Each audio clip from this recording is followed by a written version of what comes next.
What is up? What is up? Grace and peace, Grand Rising. It is February 14th, Valentine's Day for those that participate in it. So, I'm not going to hold you guys. We're going to kind of jump right in right away. There's no announcements that need to be made. Let me just turn this down a little bit. I saw my Lotus in the building. Salute, salute, salute. All right. So, what I'm going to do today is get consensus of what's going on in the love department, right? Because today is, um, Valentine's Day. Most of the United States is celebrating this, right? I didn't do the history. I need to, see what other countries are really participating in this ritual, right? But I'm not going to bash anybody today. I don't really celebrate it. I usually give my kids some candy, and that's about it. My youngest said the other day, "Ma, you set the standard high when it comes to Valentine's Day, because you always got the stuffed animals or the toys, right? Because back in the days I would get her little dolls and stuff. But I showed my love that way. My husband and I, the first time and the last time we celebrated it was back in 1994, 95, when we first started like courting and dating and stuff. And poor thing, I put the expectation, and he's like, "What's Valentine's Day? Like, what do we do?" And I had got him a little card, right? We're going to talk about this for a minute, because we need to understand that the whole concept with this Valentine's Day should not be celebrated with children, unless, like I said, it's a parent. Beauty queens in the building, salute. Unless it's a parent that you're giving to your children or something like that, but also have them have a dialogue with them to let them know what this really means, right? Because I have a couple of books here, all right, that we're going to kind of dive into a little bit. We got the Black love signs, zodiac signs. All right, let me just put this down so you guys can see the name. I also bought the soulmates and twin flames for those that are interested in that type of journey. I recently just picked up sexual astrology, and I also got the Mastery of Love by Don Miguel Ruiz. So and this is a great book because it's not only talking about relationships, but it's talking about the relationship with yourself. Right. And we don't understand that when we don't have a real relationship with ourselves, we can't expect others to have that for us. Right. Although we will have that expectation because society dictates that. Society rules of what we should be doing, what we shouldn't be doing. Right. So and by the way, I'm going to start off with Aquarius because I wanted to do water signs first, but then I realized we're still in Aquarius season. So I'll do the Aquarius first. Shout out to the Aquarians. You guys are my rising sign is an Aquarius, and I get y'all. And word on the street is with Aquarius is that they do get busy, in the sheets. Right. And I was just watching a documentary on Bob Marley, and it didn't dawn on me that he's an Aquarius.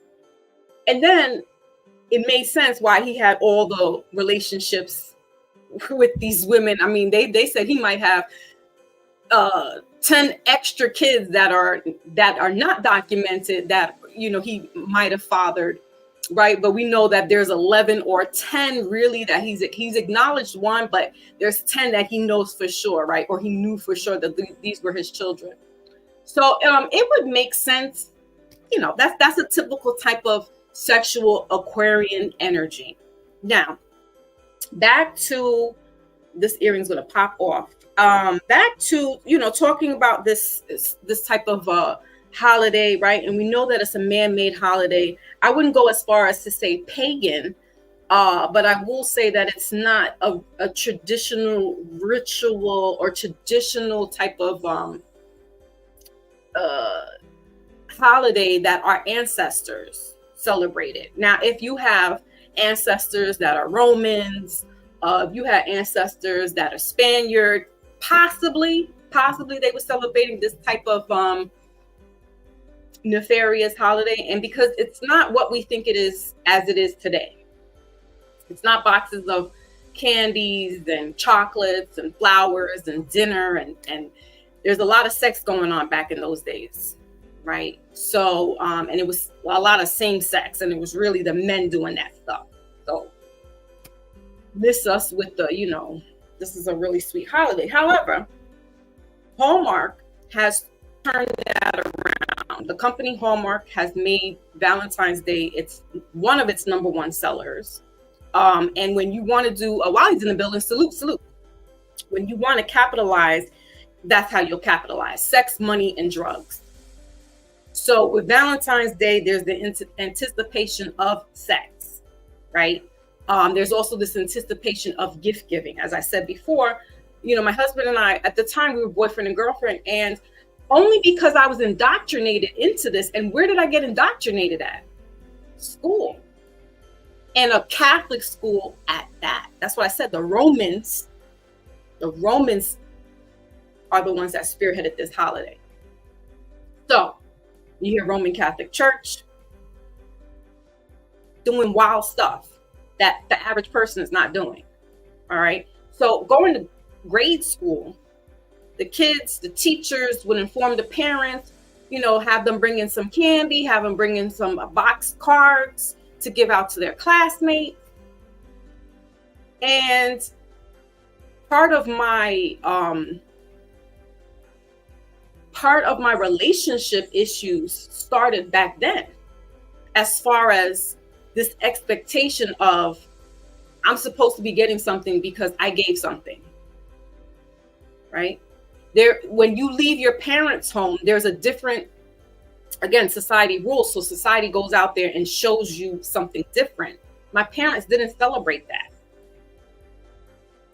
My family comes from a very loving family. So every day was love. Some days I'd get a little gift, not because it's my birthday, not because it's a holiday, but just because. And so I passed that type of way and love to my children.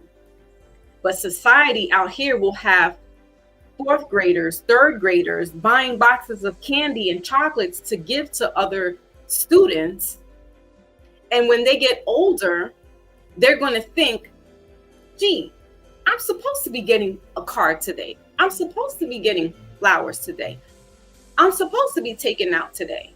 I'm supposed to be treated like a queen. And it's really women, because men don't really beast for this holiday. Not like women do. Let's be for real. So when, my husband and I were courting, we were boyfriend and girlfriend at the time. Like I said, I got him this card. Why? Because I've been indoctrinated into that's what we do. And he's like, oh, my bad, because I didn't get you nothing. And my heart was like, ew. But then I was cool with it, because I was like, okay, like it's really no big deal. But he felt so bad because he wasn't used to that either, that he went down to the bodega and got these little chocolates that have the little cherries inside of it, and bought me like a brown paper bag full of these chocolates, and was like, here. And I'm like, okay. The next year, it moved on. We didn't celebrate that. We celebrated anniversaries. We celebrated our birthdays. We celebrated something else, but we weren't big on this stupid holiday that puts a pressure on. Now it's got, the sneaky links getting the day before, the wives the day of, and the mistresses the day after. I mean, just stupidness. Anything to solidify having affairs. Solidifying your boo thing. And that's really stupid. It's very low vibrational when you think about it. It's very, there's that expectation. And then when you're not getting that, and you don't get that every day. I mean, miss me with the showing the flowers. And this is what, I used to get flowers sent to my job just because, you know what I'm saying? Like, it didn't have to be a holiday. And so when we see this holiday come around, it becomes this, the norm. Oh, we need to have, we gotta have, right? So, you know, just, be mindful about how we're raising, how we're, talking to our youth, how we're talking to the children, right? And we put these adult expectations and idolizations on them, and they have no business passing out cards to their fellow classmates. They really don't. Oh, but it's harmless. You're putting sexual content behind it, because there is a sexual content behind that.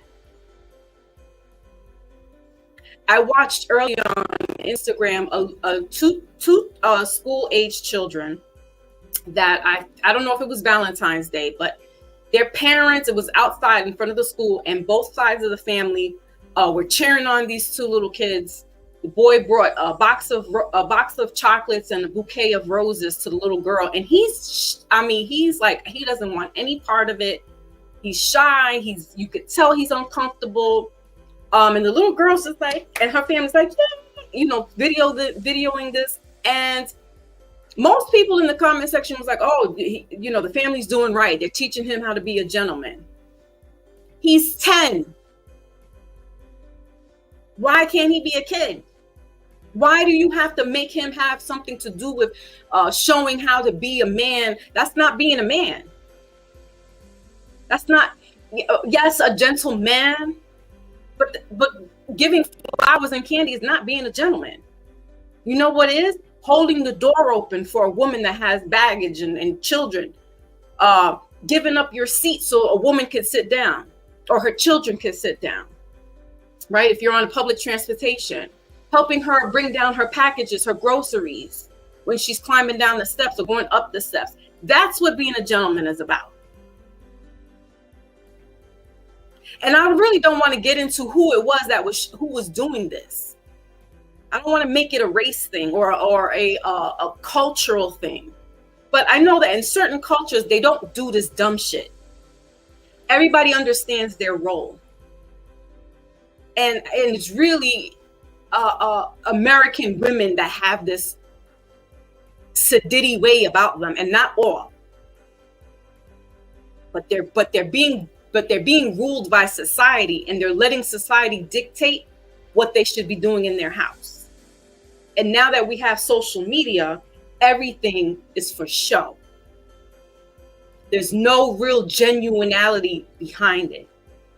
It's how I can get my views up, how I can get my likes. Because deep down inside, you're a shallow person. You probably weren't getting those cards that I was just talking about in grade school.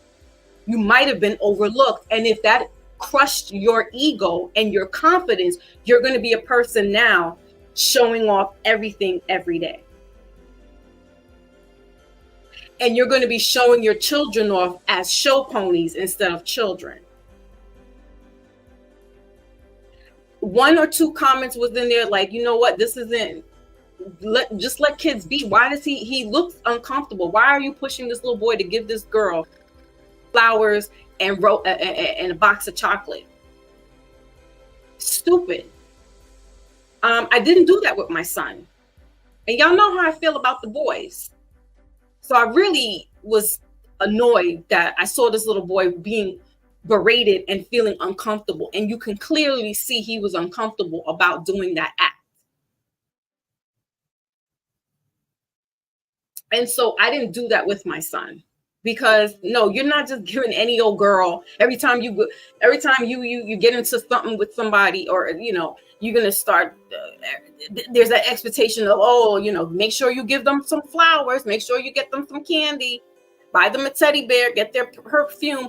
No, because if she's not the one like that, then you don't do it. Oh, well, he's being cheap. Oh, this, that, and the third. So what? You just don't spend your money on nobody just because you're wrapped up in this ritual.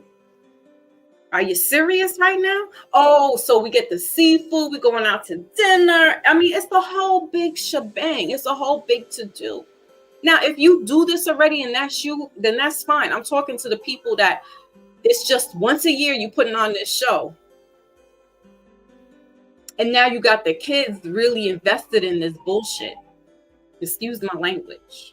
But it gets me annoyed when you start diverting the children involved in something that's really not in their mentality. They don't understand what the whole concept of that means. They don't understand how that is a self-esteem thing. They don't understand that after all that becomes a sexual thing. Miss me with the old Valentine's Day is just romance. What happens after romance? The expectation is I'm going to get some booty tonight.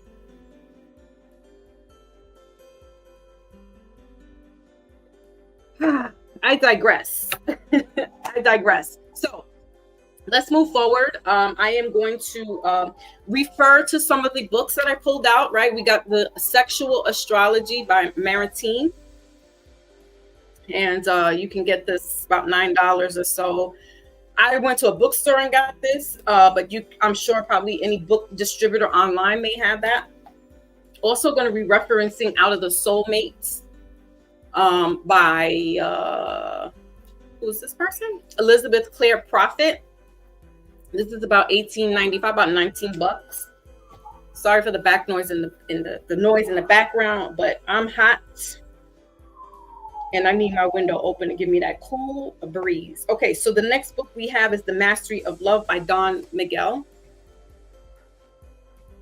And then the last book is The Black Love Signs by Thelma Balfour.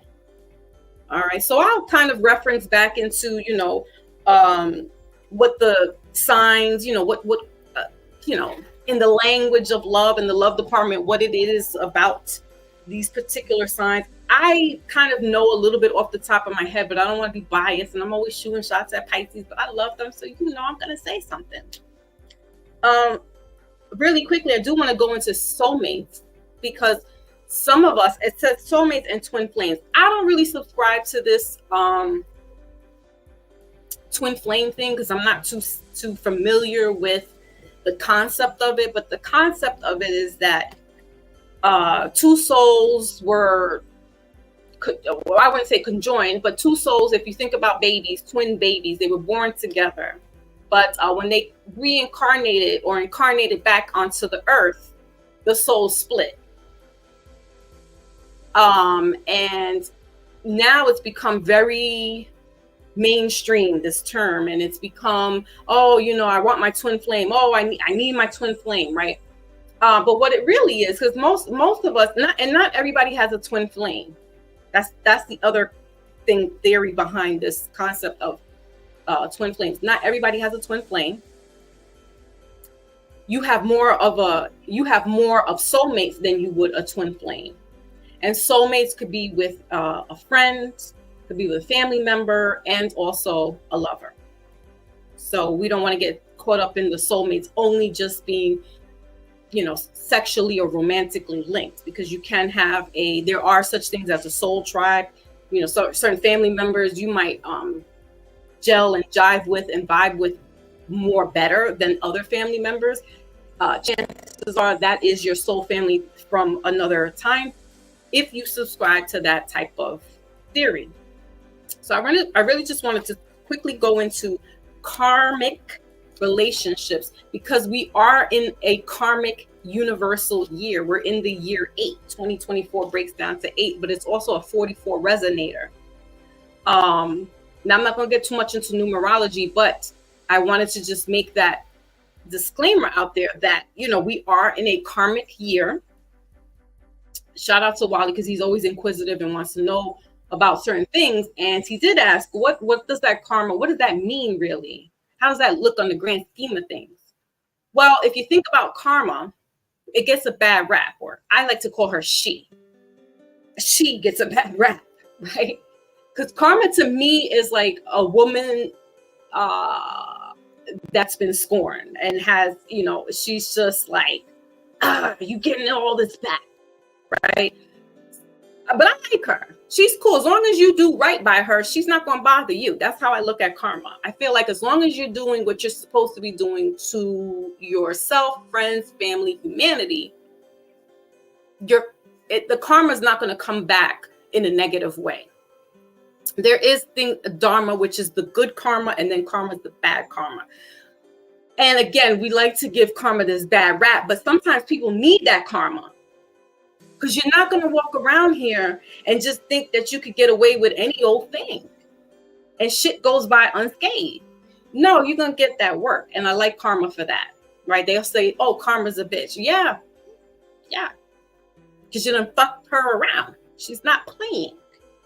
So this year, like I said, karma. Now, how does that look with finances? How does that look, on the other scale of things? Like I said, whatever you put out is what you're going to get back in. That's the universal give and take, the universal law, if you will. It's in the Bible, if you subscribe to that. Do unto others as you would want done to yourself, right? The golden rule is called. So therefore, when you're dealing with people, right, how would you want somebody to treat your mom, your children, yourself? It's how you should, it should predicate how you should treat others and walk around and, do the best that you can. Be the best in quotes, human that you can be, right? And so therefore, whatever, like I said, whatever you dish out will come back to you in this 8 year. Should you be afraid? Yeah, only if you did wrong all last year. If you, how would you know if you did bad? There's such a thing as conscious. You sit with yourself, you'll realize. And if you did some good deeds throughout the year, you'll know that. So that's how the karma plays out. Now, so in regards to karmic relationships, because listen, the karmic relationships are needed. You know why? Because they are your lesson. So if you get into a situation and this person is just so oil and vinegar with you, they left when you're right, yin and yang, that kind of thing. There's this push and pull, this friction. You need that to spiritually grow. You need somebody to ruffle your feathers, because there's something going on in your life where you might be too comfortable with just how life is, right? And life is an unpredictable thing. So you kind of always need to be on your toes so that you kind of be prepared with things. And so, again, karma gets a bad rap when it comes to relationships, but I appreciate it. I appreciate that lesson learned. This way I know, okay, bet we're not doing that again. Right? And then you can move on. Or this was a really good experience where I know what it feels to be loved, or I know what it feels like to be taken care of, or X, Y, and Z, however, it could be good or bad. But just know that it's needed. It's needed for you to learn, mentally, emotionally, and spiritually. So karma in relationships, the encounter that produces a spiritual polarity and intense mutual love can be the result of many circumstances. Again, this can be about anybody that you may have a soul connection with. Okay, but we're talking about relationships, so we're talking about the opposite gender, right, of us. The twin flame ties is one. Soulmates is another. And then there's karma, right? So it's your twin flame, your soulmate, and then the karmic relationship. The karmic tie may be the tightest of all, because sometimes you're so entwined, you're so tied into this karmic relationship. Now, say for instance, you didn't really learn a lesson that you were supposed to learn with a previous relationship, or maybe in a previous lifetime. There's a person sent to you that's here to pick up where it was last left off. And so you're like, damn, why am I not lucky like this? Or why? There's questions that you have. That's because you're being brought to a lesson. Therefore, this person is here for that purpose. Now, this relationship can last a little longer because you haven't learned your lesson yet. And soulfully, this may never leave. That's just my humble opinion. That's an experience that I have. It's not everybody's experience, but karmics are here to teach a lesson. And if you learn the lesson, you moved on, boom, that karmic is out of your life. But if it's a twin flame, soulmate, and karmic, because that can be a thing, it's harder energetically and spiritually to cleanse this person out from it. There's a reason why they are spiritually linked. And like I said, that could be a twin. Not everybody has that. Let's continue. Ultra's in the building. Salute, salute. All right, so let's keep going. Right, so the karmic tie is the toughest. Because it's not free will, it's binding. That's interesting. I'll say that again. Because it's not free will, it's binding. Soulmate, you can kind of like, at your leisure, go about your business. It was nice knowing you. Good to meet you. Yada, yada, yada. But the karmic, like I said, because it's here for a reason, it's binding. It's a contract. If you subscribe to past lives, reincarnation, it's a contract that you signed up for when you incarnated back here into this dimension. Now, I don't want to get too hooey and too pseudo, but I can go there. I love it. Too metaphysical. We're going to stick to just the surface levels right now.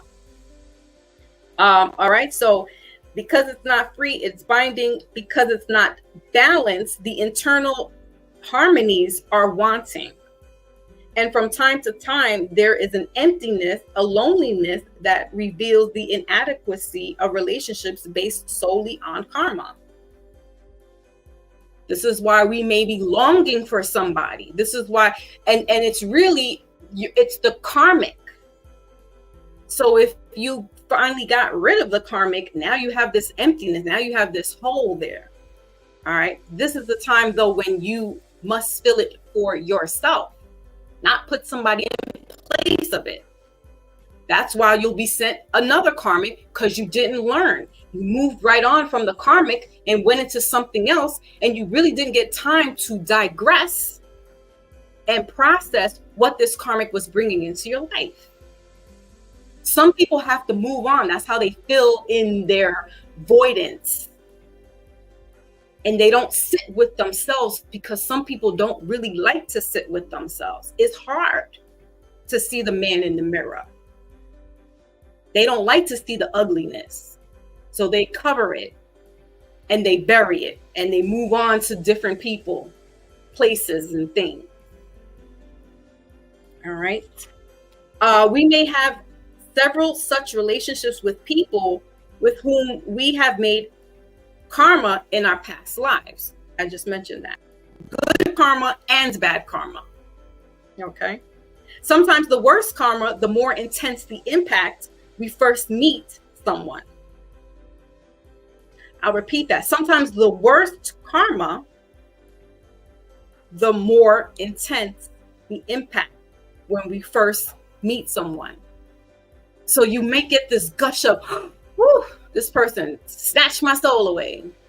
This person is, whoo, right? Because there's this intensity. But little do you know, that person is not for you in the way that you want it to be. This person is going to bring the bumps in the road. Take it. Relish it. Learn from it. And move on. Easier said than done. I've been there. And it's not easy. But I can tell you on the other side, move on. Okay? So, a negative experience of the past, such as violence, passionate hatred, non-caring for one's children, one's family, something that you have been involved in with someone else that has caused an imbalance both in their soul and in yours, and perhaps in the lives of many. It is experienced as a weight upon the heart and an absence of the resolution at the soul level.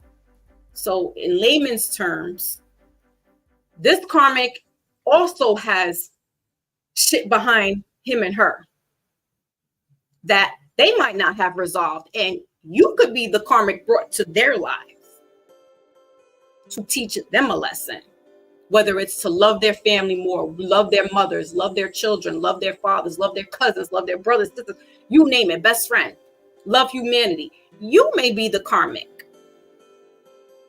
and you may not know it. So they're here to teach us a lesson, right? Again, it's all about lessons. This is life.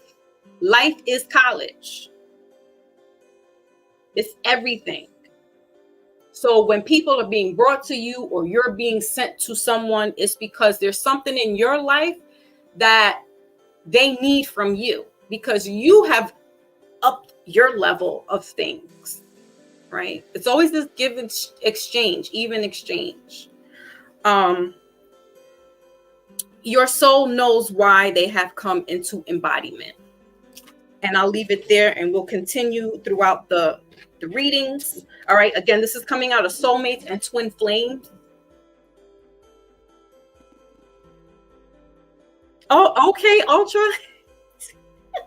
Ultra says, I can't stand it. I know.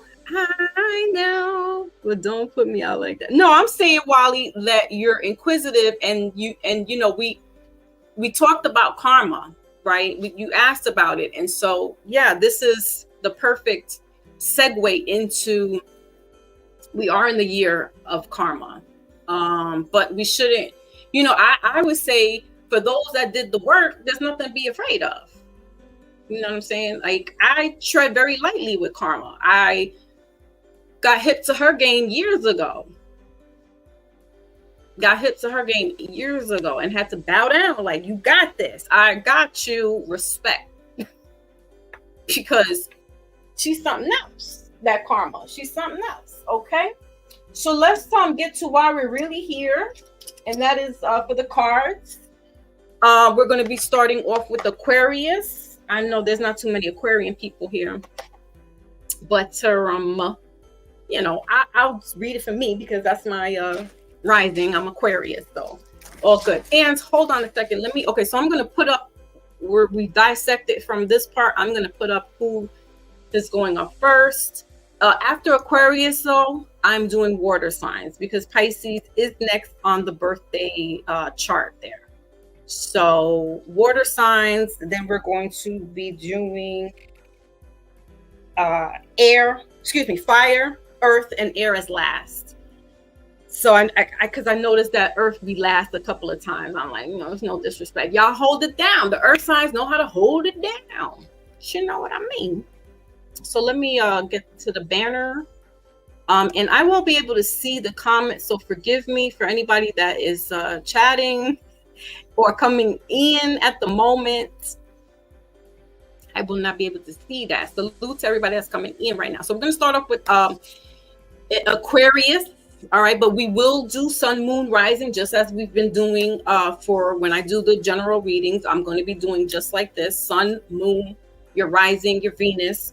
A quick snippet of that is, you know, there are websites where you can go to check out what your natal chart is. I believe Astro Cafe or astrologycafe.com. I can't remember the name right now.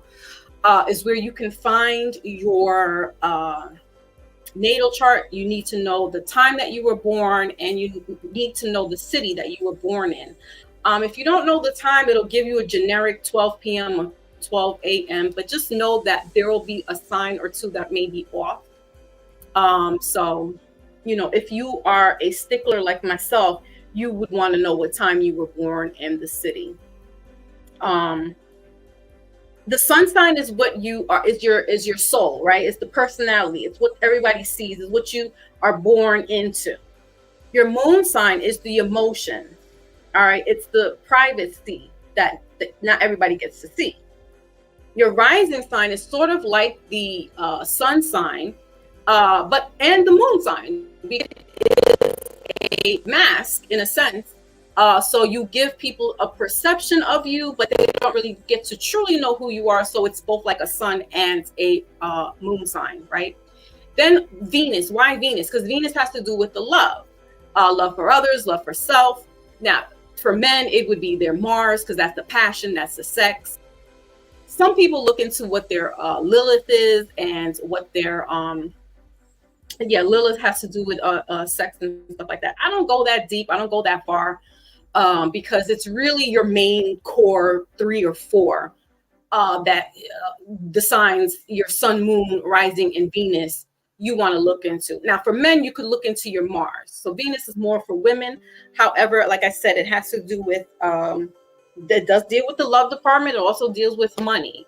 All right, your own personal money, sometimes partnerships, but really it's about how you handle money. All right, so let's go ahead and get Aquarius up. Give me 1 second. Let me just light up some stuff. Light it up. Light it up. Don't forget to like, share, and subscribe if you haven't already. And just check that notifications and check the community section. That's where I'll be doing all of my conversing. All right.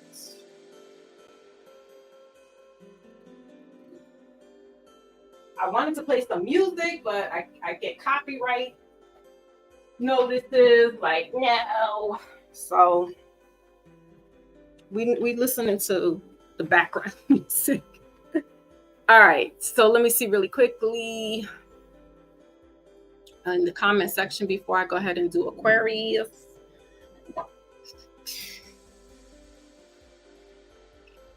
Why is this taking so long? Okay. Hurricanes in the building. Ed's in the building. Salute, salute. Brother Roz in the building. Whoop, whoop. Okie dokie. I likes it. I likes it. We're all, yeah, I mean, basically we're all the signs at one particular point in the day. But you know, I resonate really, now that I know my chart, right? I resonate more with my rising and my moon sign, to be honest. I have a lot of Leo placements. I don't really resonate with them, but I love the energy that I get in it. I love the Leo energy. Shout out to Big Cat. But my rising is Aquarius and my moon sign is Taurus. Even though I'm a Cancer sun sign, you know, like maternally, I can see some of the characteristics that I resonate with, but I really vibe like Aquarius. Like you know, don't worry about word on the street with me is, okay? But I vibe with that. So, all right. So, you know, I don't know if there's any Aquariuses in the building, but you know, here we go. Shout out to the Aquariuses. It's still their birthday. Today is my younger stepbrother's birthday. He happens to be a Valentine's baby.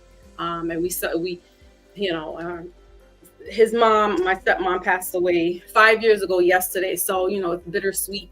Shout out to him, to family, and us getting through it. You know, the end of the month will be my dad's birthday. Would have been his 68th birthday. It's our first year not celebrating together. So, you know, I'm gonna be showing all up for Pisces. Those are my main peoples. Okay. All right, so Aquarius, let's see what you got. I'm using several decks here that I pulled out. I have a very messy deck that I don't really want to use, but you know, we're gonna do it. We're gonna get a little crazy up in this piece. And the messy deck is this traditional romance oracle, and yeah, it is crazy. All right, so let's go ahead. So we got Aquarius there. Oh, I can't see. Okay. So let's again, sun, moon, rising, Venus, wherever. This is for you, okay, Aquarius. You guys are the water bearers. Shout out to Brother Rob, because he did a breakdown last week. So you can check out Rob Blackstorm. He's in the chat. You can go to his YouTube page as well. And great content last week in regards to, you know, the signs and Aquarius and, you know, all that good stuff that Aquarius brings in. we're entering in, or we should be in the age of Aquarian. I mean, there's a debate about how are we really in it right now, or I can't, I'm not that great like that, so I leave it to the experts. But whatever, we in it, and I love it. Like I said, I vibe with Aquarius. Like, all right, so you guys have, it is safe for you to love in reverse, Aquarius. It is safe for you to love. It's in reverse, guys. So Aquarius, you might be having some we got a retreat here, bottom of the deck. You may be having some apprehension or reservations for the love department or for someone in particular. Aquarius are like that. They kind of tread lightly around people. They really like to feel people out. They're not the ones to they can be obvious, but they're not really, they're kind of smooth with it as well. And that's how they do things. They circle around you like a piranha, so that they can really get to see what this person's about. And they are an air sign. Aquarius is an air sign, so they're very much in their head. So they're most likely, you're overthinking about this person, like all the knickknacks and things of that nature. Like, oh, is this person really right for me? Or, do they grind their teeth? Like you will nitpick all the nuances. So I feel like you're like, no, I don't know about this. So you're very cautious. Let's clarify a little bit what's going on here. Is the music too loud, guys? I can turn it down a little bit. I feel like I'm yelling. Oh no, I'm listening to Jodeci in the background. That's what's yelling. Tell you, they won't let me hear my music. All right, so what is this is safe for you to love, Aquarius?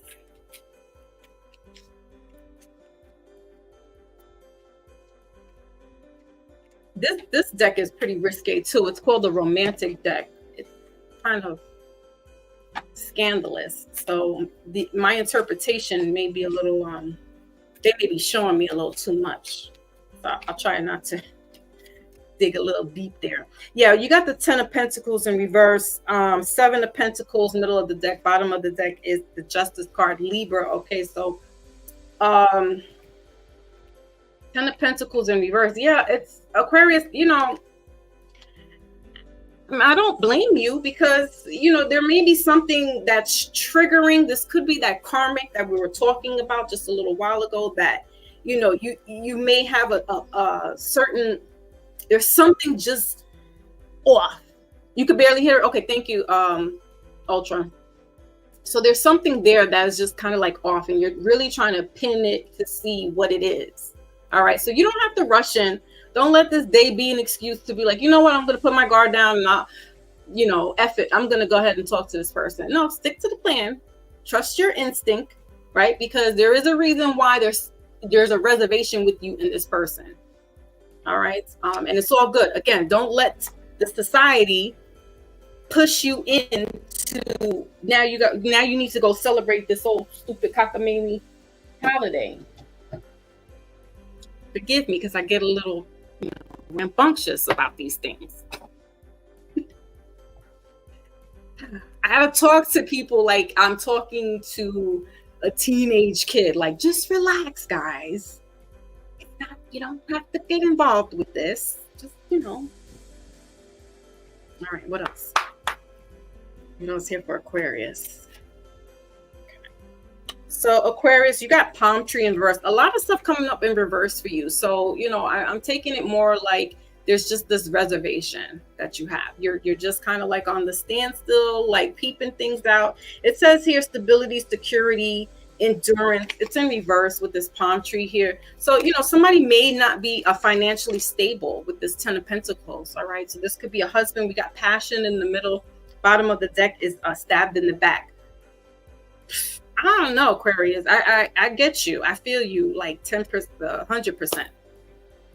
We got the 10 of Pentacles. I was going to say 10%, but there could be a financial issue here where there's a disconnect. I don't know. I'm not in that position for you, so I can't say it. But there's definitely, like, with this retreat bottom of the deck here, it says underneath that, letting go of control issues. We got passion showing up again. This person could, all right, so you're dealing with another air sign, Aquarius. So Gemini, Libra, shout out to Maybach. That there's something about them. They could be putting on this facade that they got, they're financially stable, or they're well endowed, or whatever the case may be. Or if it's a female, she, I don't know. Yeah, because she's got a mask on too, right? With this Libra here, and the eyes covered and things, and she's got her back, the Ten of Pentacles, she's got her back towards him, but it's in reverse.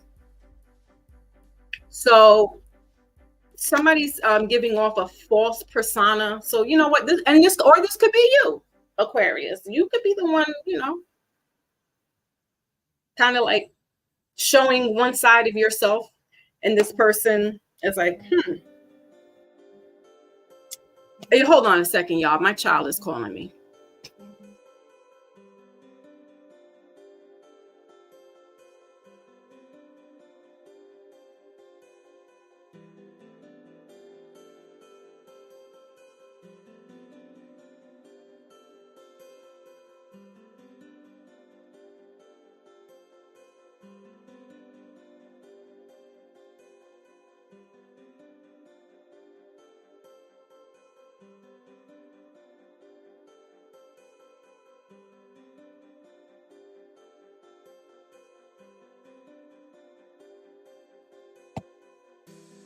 All right, little Pisces people.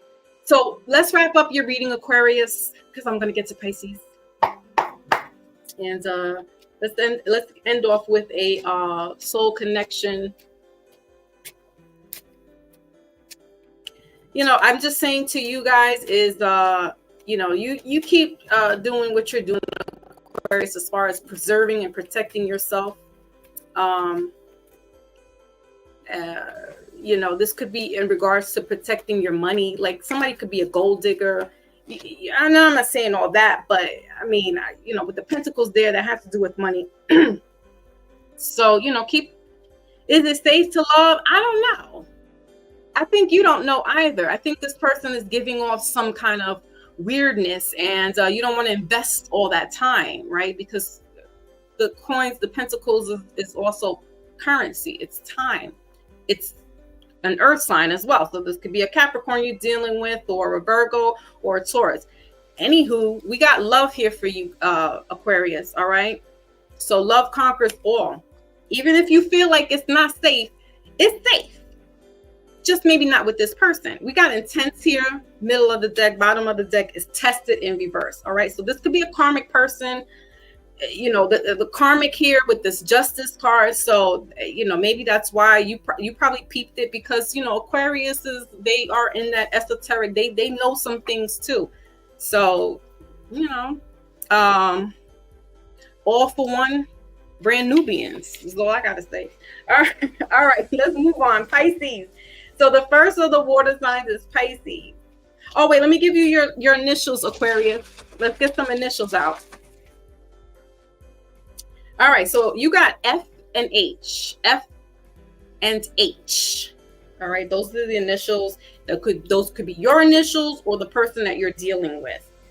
All right. Okay, schmokies.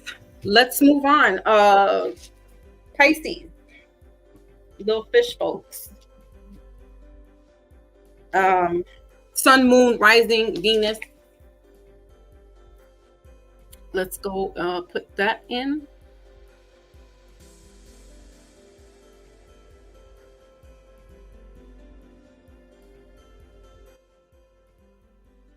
All right, I just had to turn that little music down. Okay, water signs up. Okay. So Pisces, your birthday is coming up soon, like in a matter of what, 5 days or so, give or take. You are the mutable signs. There is no word on the street for Pisces, but I will give them an honorable nod that they're you wouldn't know that they got a few tricks up their sleeve. That's all I'm gonna say. Um, Lovable people. The men folk, like I said, if you've been here long enough, the men folk got some issues. Respectfully, love them, but they cuckoo for cocoa puffs at times. But they mean well. I always say this, and I give them a shameless plug that for any woman that's interested, like having this whole Valentine's Day kind of thing, Pisces. Pisces. Even though my husband didn't catch on and my dad didn't do it and didn't celebrate it, but they're that type of energy year round. They don't need a day to do what it is that they love to do. And that is to be there and take care of their significant others and their family, etc. So that's what's going on with Pisces. Now, let's go ahead and get your reading. What is going on? Wait. How did I do this first? Okay, this is clarification.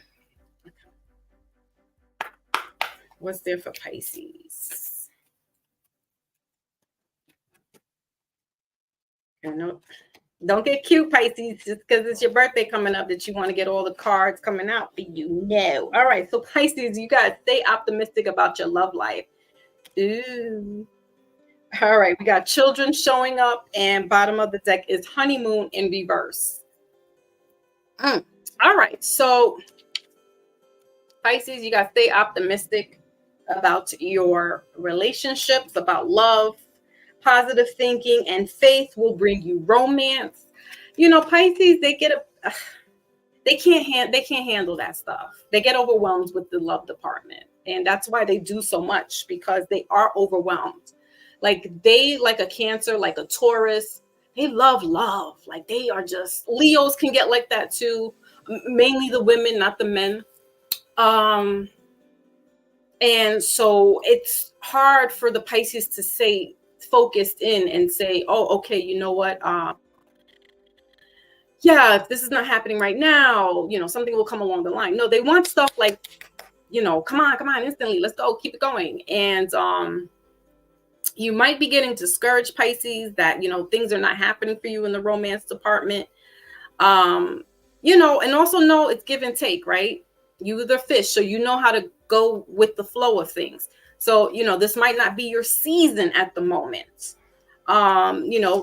Springtime around your birthday, maybe more so, with all these flowers here, this may be more so of your timing. All right, so let's see what else. Let's clarify, why is this stay optimistic here?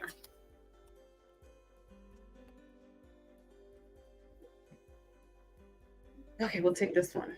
What do you got? Six of Swords, excuse me. Middle of the deck is the High Priestess in reverse, so that's Pisces energy. And then we got the, what is this? The Knight of Wands. See, because they don't really, it's weird. You have to read it weird. So give me a little bit, because I don't use this deck often because it kind of throws me off. It throws me off.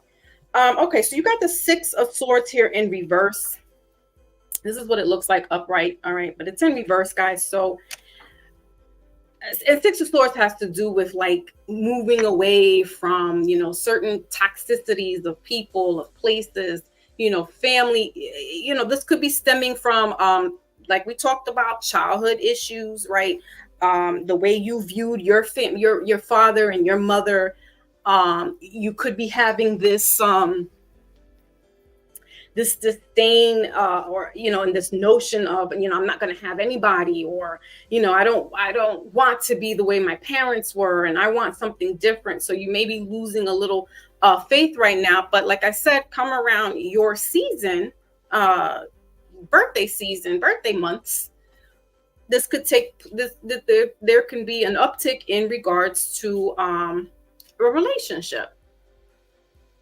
I really don't get that this is a committed Pisces. I'm really getting more like this is somebody who's kind of single out there, ready to mingle. And I mean completely single, right? So let's see what else. Let's clarify a little bit more.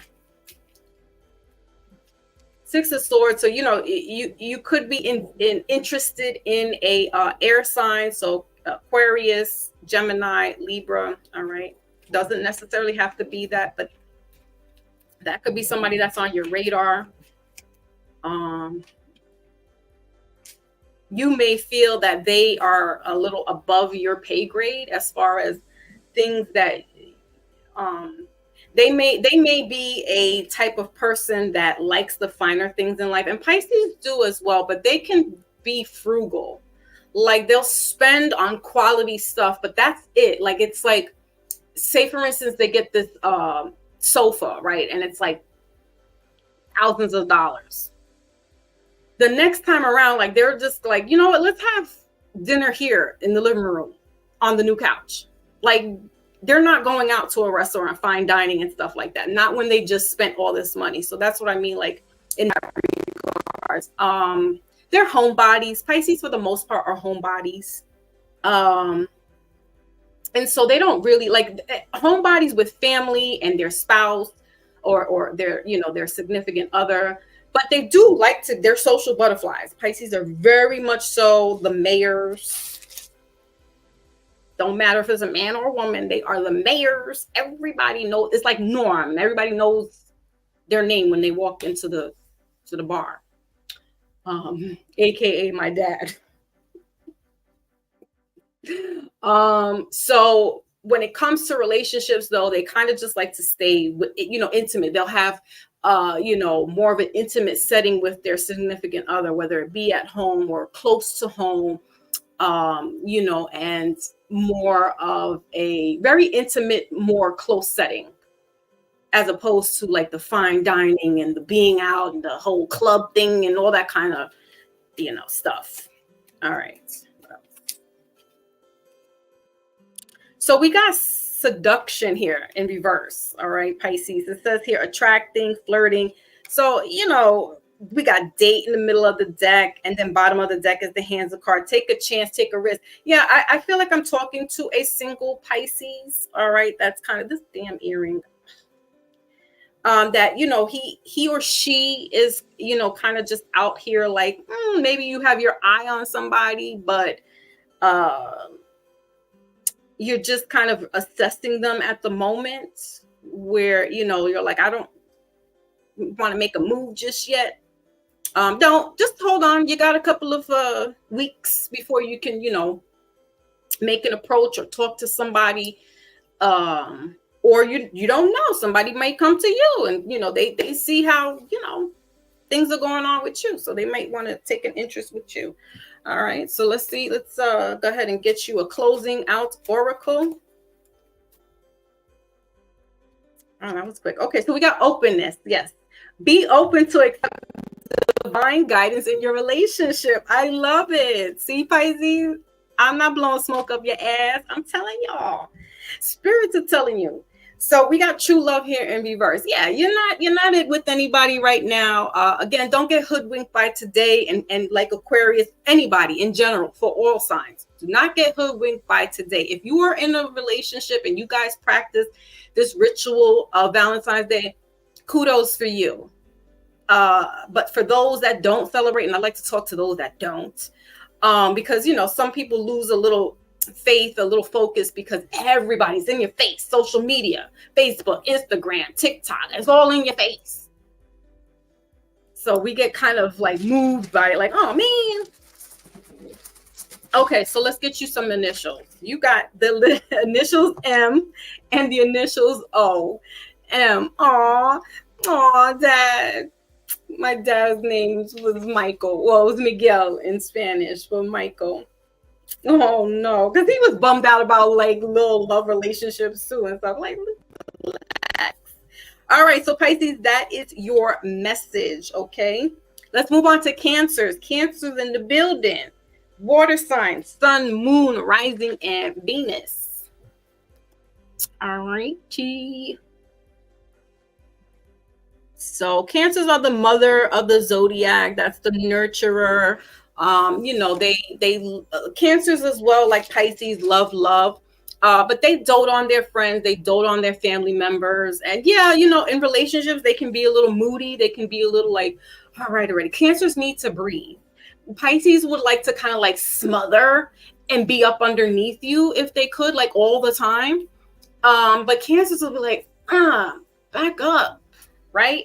And so it can give somebody the impression like, oh, Cancer standoffish, or why are they being so? That's because they don't really. They're ruled by the moon, and so their moodiness sways throughout the day as the moon starts to take phase. Poor Cancers are caught up in the middle of all that. Like, people don't understand. With the sun signs, like Leo, it's stationary. Venus, everything is stationary except for the freaking moon.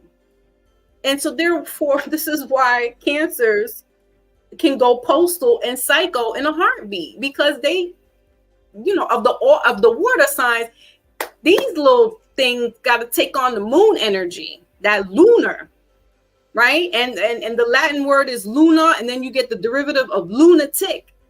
And they say, when every full moon comes out, there's lunatics. Why? Because the moon affects some people, can make you go cuckoo for Cocoa Puffs. It's just what it is. If you subscribe to all this stuff, I'm not trying to say, the reason why somebody's acting crazy is because it's a full moon. I mean, they could just be naturally off their rockers. But, studies have shown that the moon plays effect on people.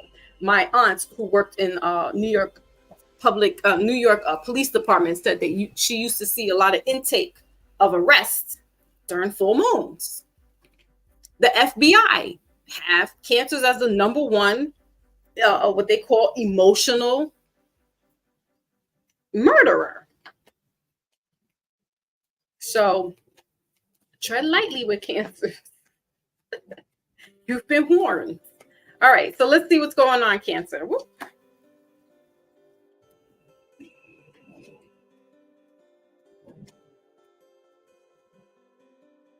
Cancers, you want to be like Pisces and get all this attention. Slow down. Your birthday's not until when?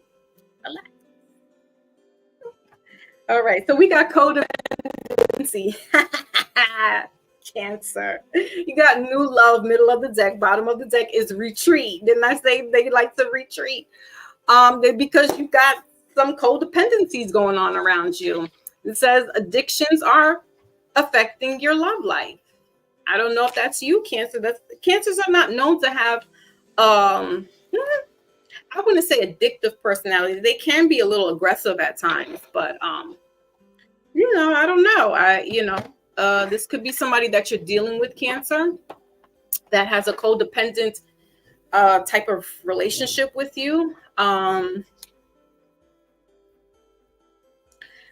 Most likely can have a drinking problem.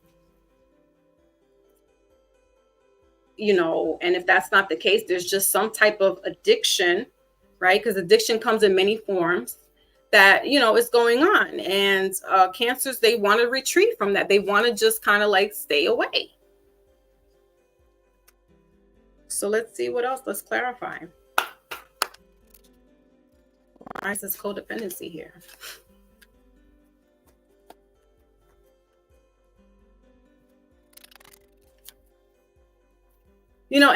Or Cancers, you could be the one that's codependent in a relationship.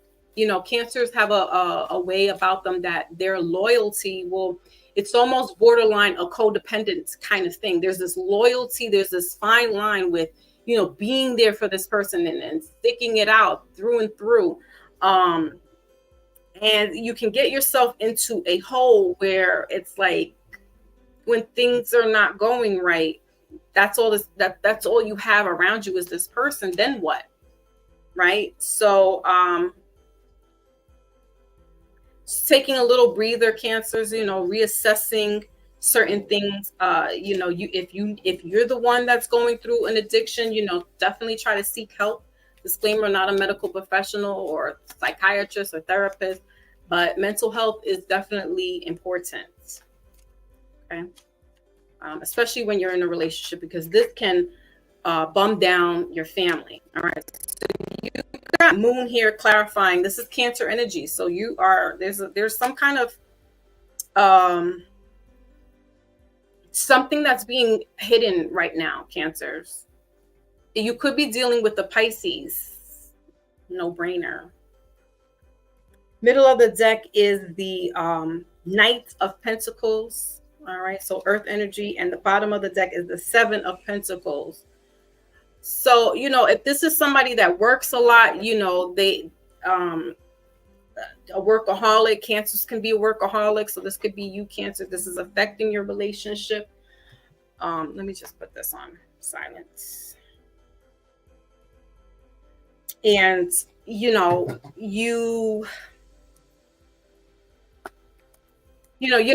not seeing the bigger picture here, or there's something that's not being shown to you. Therefore, you're having a hard time processing. Maybe you don't realize how it is affecting your relationship. If you're working all the time, right, and you're constantly on the go, you don't realize how that's affecting you in the long run, or the intimacy. Because see, these two are intimate here. It's in reverse. So the working, being codependent, definitely can be putting a wedge in the relationship. There is a full moon coming up, I want to say in Leo next week. I'm not 100% sure. I didn't keep up with the moon cycle this time around, but some things could be revealed to you then, but this is a cycle. So things don't last long. However, again, if this is an addiction, that's that moon water energy. So it could be somebody is addicted with alcohol, drinking, consuming.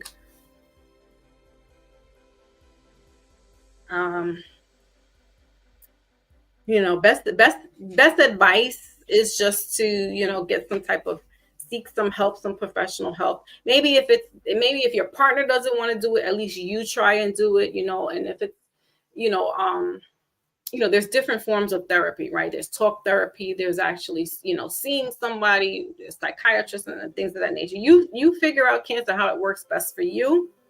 But, if you really value your relationship, if you really value your partner, then, I would say it's detrimental to seek some type of guidance and counseling. All right. What else?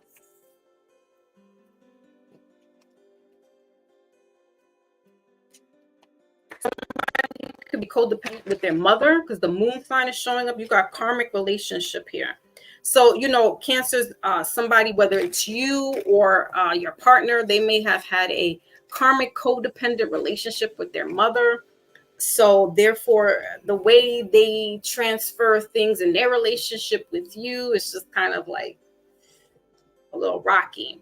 All right, we got separation here in reverse, and middle of the deck, bottom of the deck is talking. Yeah, so Cancers like to clam up. They like to clam up when shit hits the fan. Sometimes the way they process things, in order for them to not go off the top of their head, is to kind of shell up their suppress their anger, right? So like I said, Cancer, if you value this relationship with this karmic and stuff like that, you need to have a powwow. Let them know, certain things that they're doing is affecting how you feel, affecting your relationship. All right. Let's get you an oracle and send you on your way. We'll get some initials. I have a song in my head, Cancer. You can look up these words. It's by Vesta Williams. Sweet Love. So it's like a bittersweet kind of thing going on with you. And you could be reminiscent. I'm about to like cry. Like all of a sudden I got this wave just like came over me. Like somebody's really hurt about this love life that they're having. Or the lack of, but they're with somebody and there's this major issue going on. Okay. Ugh, Cancers, you guys are so emotional. I understand. All right, Cancer, we'll take it because we're going to do some stuff. All right, we got enlightenment, middle of the deck. Bottom of the deck is Cupid. Today. So confusion showed up in 11:11. Yeah. Still stuff going on in your life. You got all seekers of truth experience confusion. Ask the divine to provide the answers. That's what I said. Ask for help.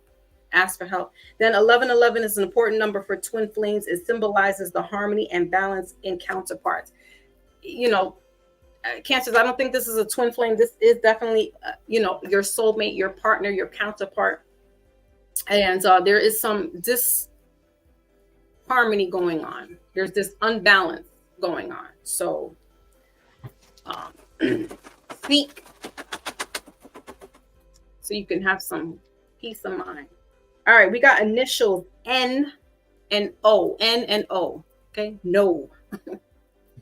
So Cancer, that is your message. All right, next up is Scorpio. Scorpios.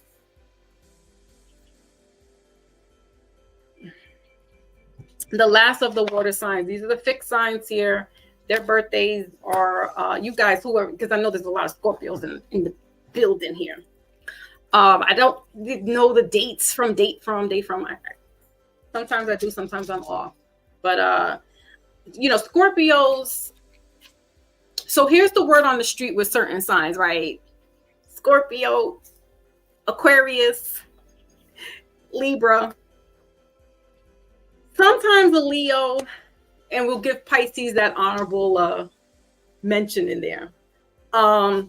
Those and not only myself, but in certain books, like even in here, the sexual astrology book, in the Black Love Signs, I'm not saying this is a I don't say scientific fact, but this has been known. People have said that these particular signs are very their sexual energy is a little more high potent than the others. That's all. It is what it is. Let's see the comment section really quickly, because I can't see when I put the borders up. Ooh, Wiley's like, Babe, speaking of Libras, Maybach's in the building. All right. So let's go ahead with Scorpio. Sun, Moon, Rising, and Venus. Okay.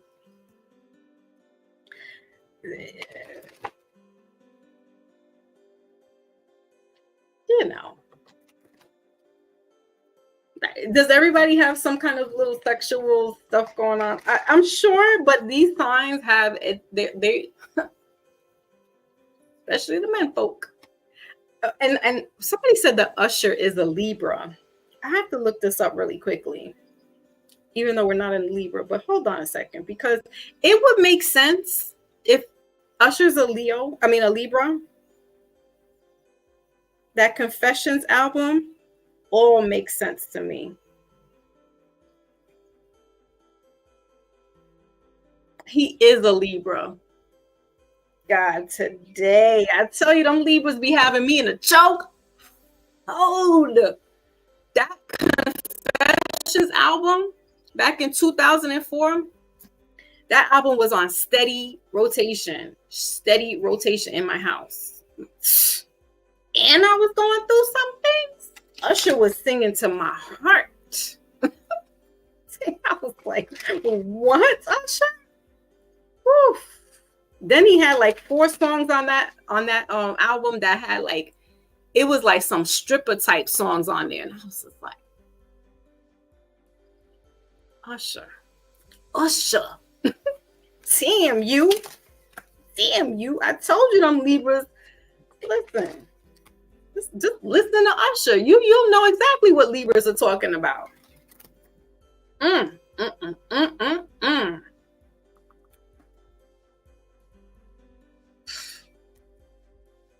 All right, let me get out of my head. We're back on Scorpio. Back on Scorpio. All right. All right, so we got this pay attention in reverse, Scorpio. You got passion, middle of the deck, bottom of the deck is retreat. This retreat wants to come up for everybody so far. All right, so some of us may need to take the time to really just like pull back a little bit. All right, but you got here, pay attention to the red flags in reverse. All right, Scorpio, this could be you that somebody may need to pay attention to, but it's in reverse, so I'm not getting so much of that. I feel like it's kind of like Aquarius, where you're caution, you're kind of just looking at things different lights, relationships or people. I'm getting more, this is like a single Scorpio. But Scorpios always act like they single, especially the men folk.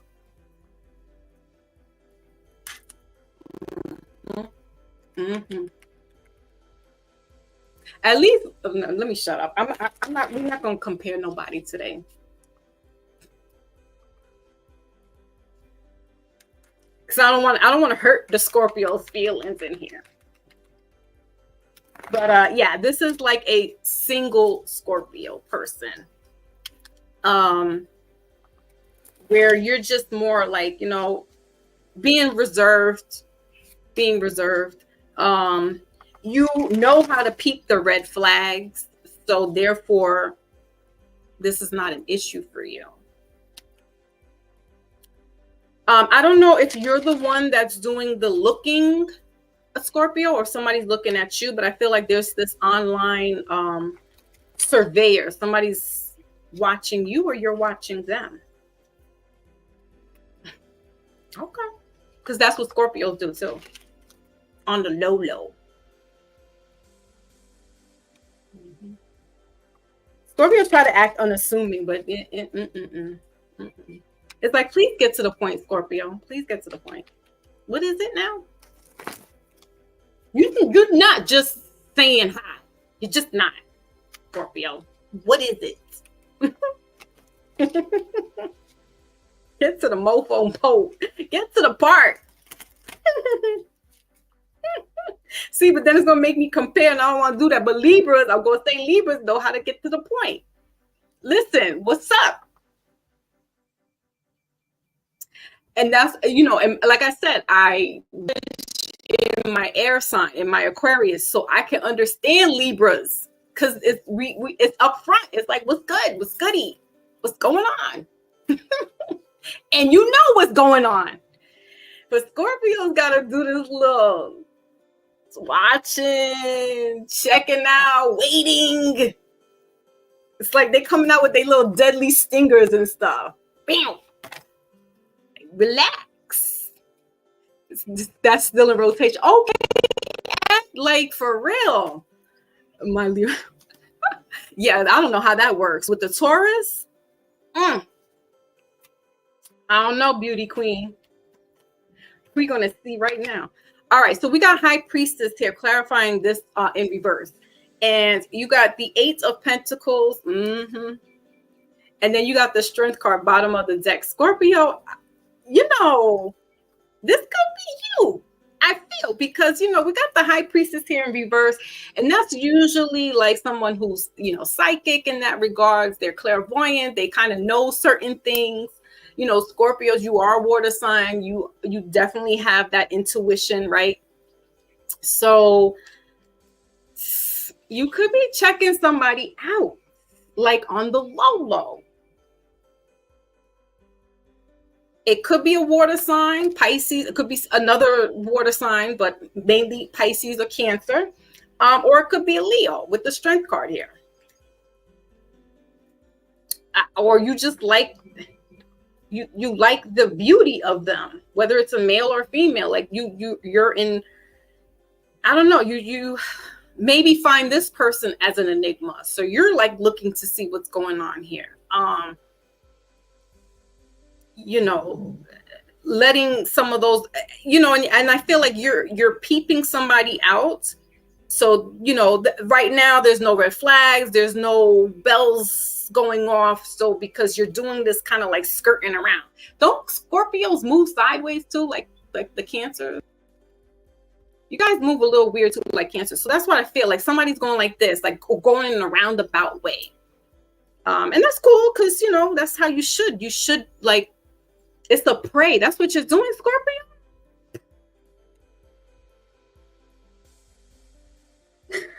Scorpios are preying on somebody right now. Praying for the kill. Okay, Scorpio. See, Wiz. Let's see what's going on. What else? Because that's what they're doing. It's like this circling. It's a circling before they attack. Like you looking at somebody, you're peeping them. This could be somebody online. I feel like you've seen them somewhere, probably. I don't know. I'm getting library, Scorpio. Or this is somebody doing this to you. Like they're peeping you out, and they could be a water sign. And water signs, that's why I said they will study you first. Some, not all.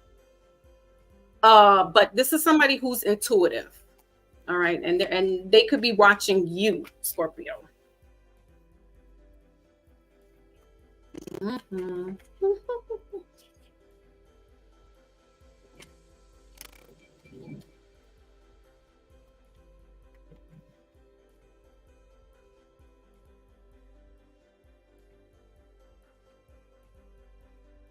We shine now, Scorpio. Okay, so we got Grim Reaper in reverse.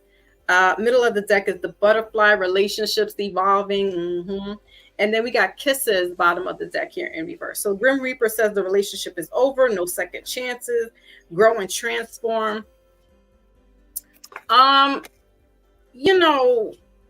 feel like you came out of a relationship. So you're on the prowl again, Scorpio. That's what it is. You're on the prowl. like a lion, right? They circle their prey. Ooh, juicy business. I'm not getting into all that, Scorpio, because you guys are. Let's close out your reading. You know what you're doing. You know what's up. You may even know that this may be happening to you. All right, because you're coming out of something, and you're single and ready to mingle. Okay. But there's caution there. There is this, kind of, I'm gonna circle around. I'm gonna see how this goes first before I really dive in. Okay.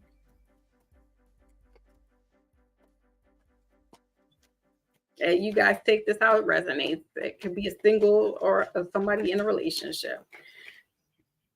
You might be trying to find a way to how to get to them. Oh, excuse me. Okay, so you got you got Labyrinth here, middle of the deck in reverse, and then you got Emotions, bottom of the deck here. This is to close out your reading, Scorpio. Your card is respect. Respect your relationship. So somebody is peeping. I don't know if there's somebody peeping you. There could be a number of people watching you, Scorpio, or you watching them.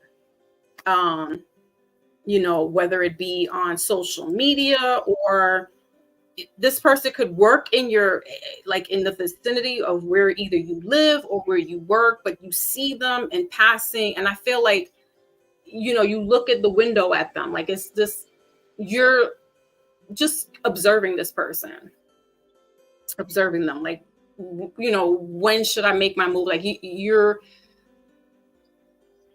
just observing the whole situation around you before you make a move. But I feel like you're going to be doing this for a while. There's some type of game going on here, Scorpio, where it's just, I think you like that allure. That's what's getting you off, Scorpio.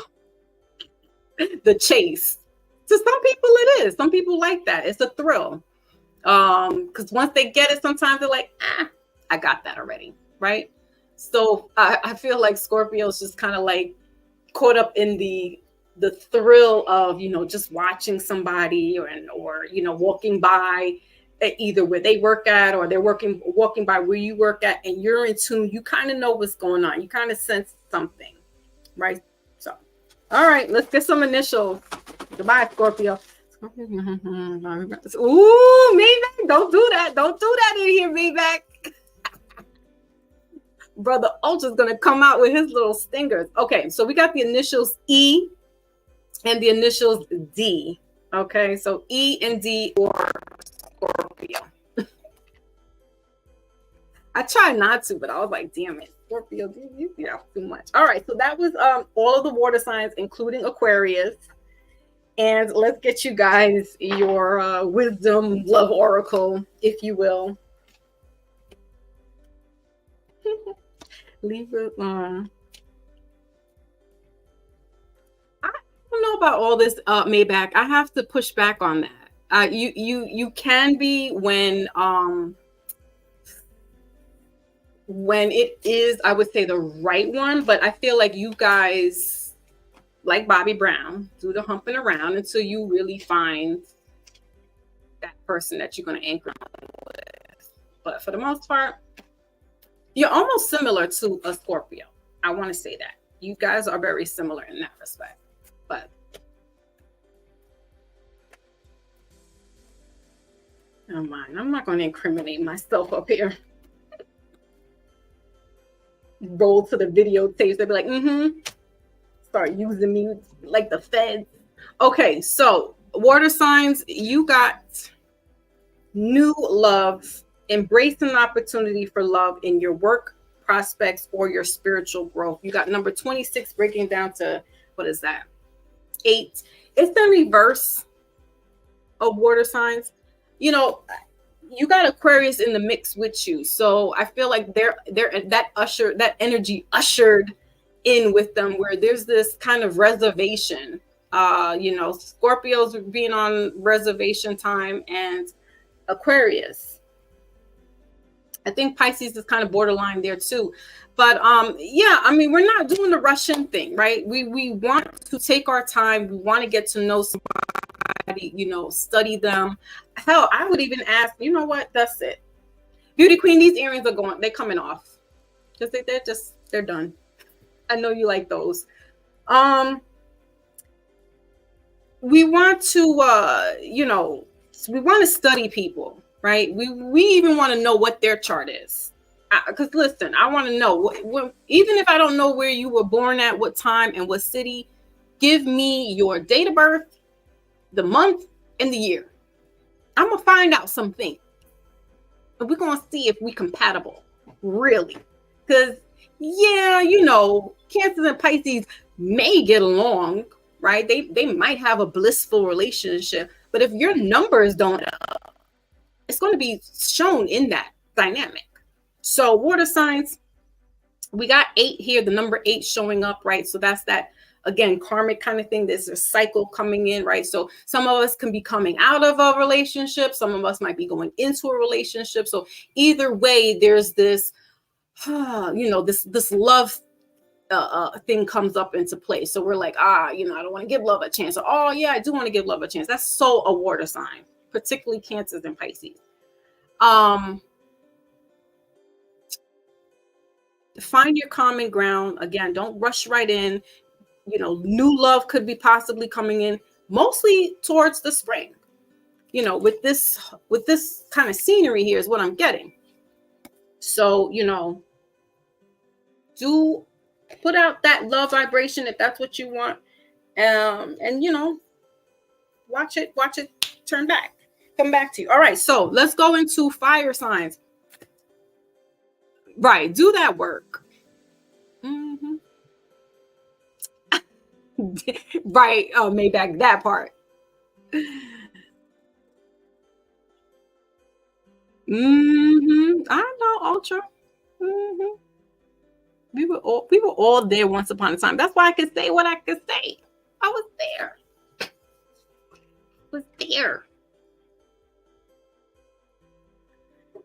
Take a sip. I got my little tonic in here with my bitters and chlorophyll. Gotta get the skin right. All right, so fire signs. Let's go. We are doing fire signs next. The first one up is Aries, because they're like essentially the next sign birthday coming up after Pisces. So let's go into the banner. Air signs. Oh, excuse me, fire signs. Sun, moon, rising, and Venus.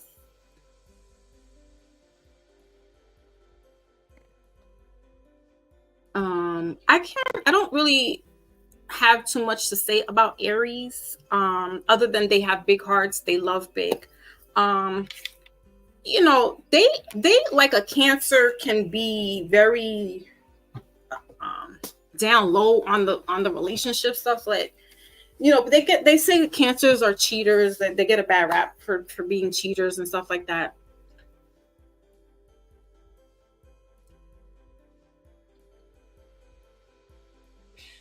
Like Maybach. I'm not going to talk for every Cancer, but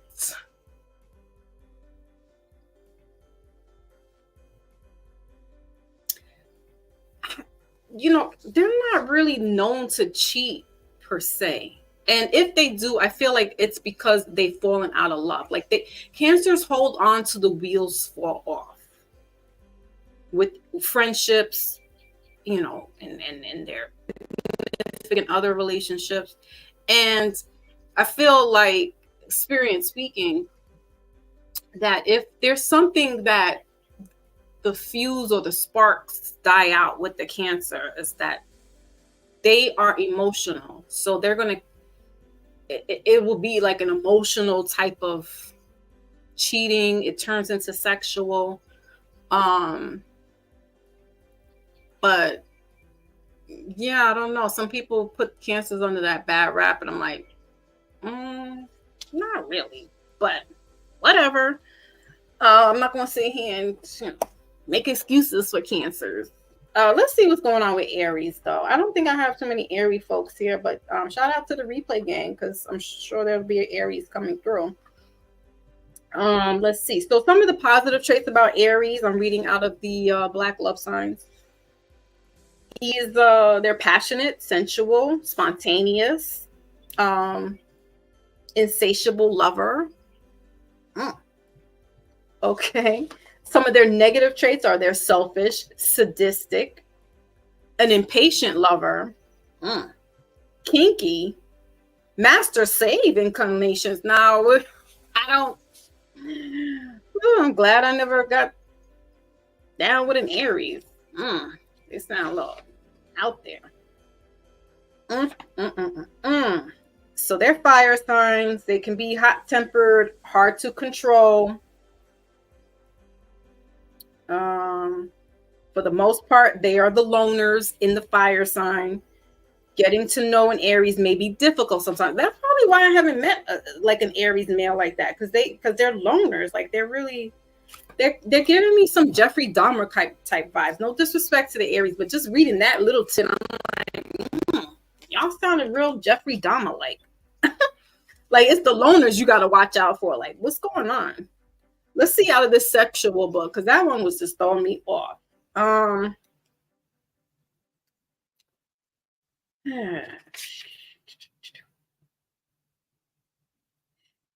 Their sex life key is sexual behavior is impulsive with the men.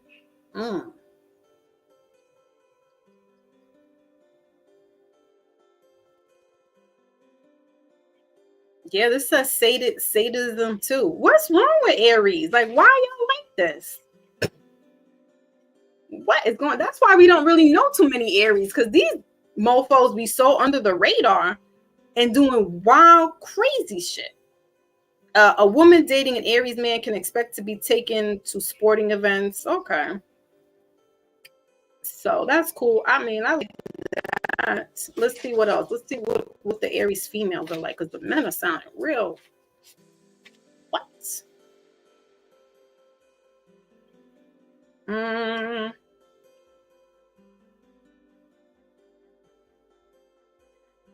She likes sensual eroticism.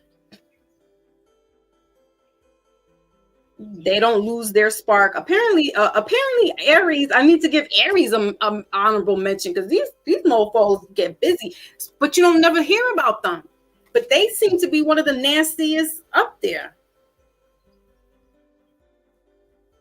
Mm. Aries women do have trouble in marriage. Usually, the trouble centers around their air of independence and their spending habits. Okay. The man who attaches himself to her may be in for arguments, spending sprees, violent sexual encounters, extramarital affairs. All right. I'm not big in Aries. These some wild little demons out here. Oh boy. Let's go ahead and get you your stuff here, Aries. What in the who in nanny?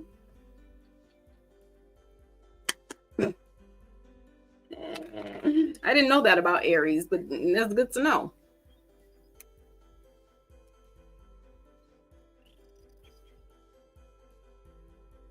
Yeah, because we're, that's that air energy. Yeah, you wanted the stimulation. What did they call it? Sapiosexual, where you're stimulated, like the mind can get you off, right? For some people, like you listen, you got if you get somebody that knows how to talk a good one and knows how to get to you without being physical, man. And then if they are a bad mamma jamma in the physical, yeah, that is on some next level Andre 3000, like a whole nother. And yeah, there's some people that are out here like that are sapiosexual. They know how to make somebody like, and that they know how to go into that fantasy world. Again, we're not talking about me right now. Okay. All I gotta say is that imagination is a beautiful thing. All right, what's going on with Aries? Because we just got a taste of some. What? I've never known that about Aries. But that's because I don't really know Aries like that. Like, these little things out here doing some wild, wicked stuff. All right, so we got worth waiting for here, Aries. Middle of the deck is forgiving and learning. Bottom of the deck is honeymoon. All right, so it says divine timing is at work in your love life. It could be, maybe you need to find somebody who's going to help baptize your little demon soul. You may need somebody. God is like, I'm going to bring somebody to you in the name of Jesus.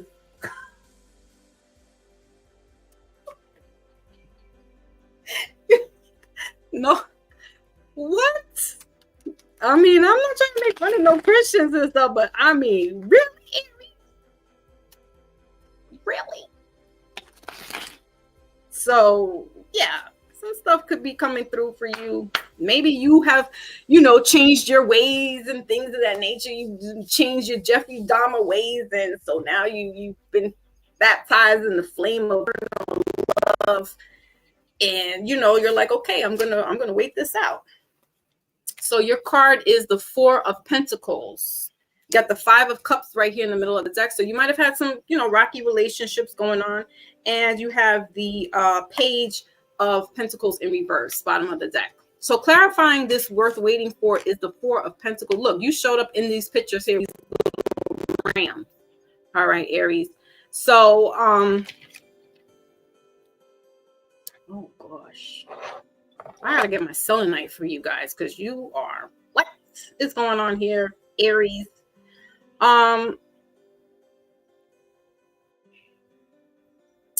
So for some, this is somebody who's changed their ways, right? You might be a born again Christian.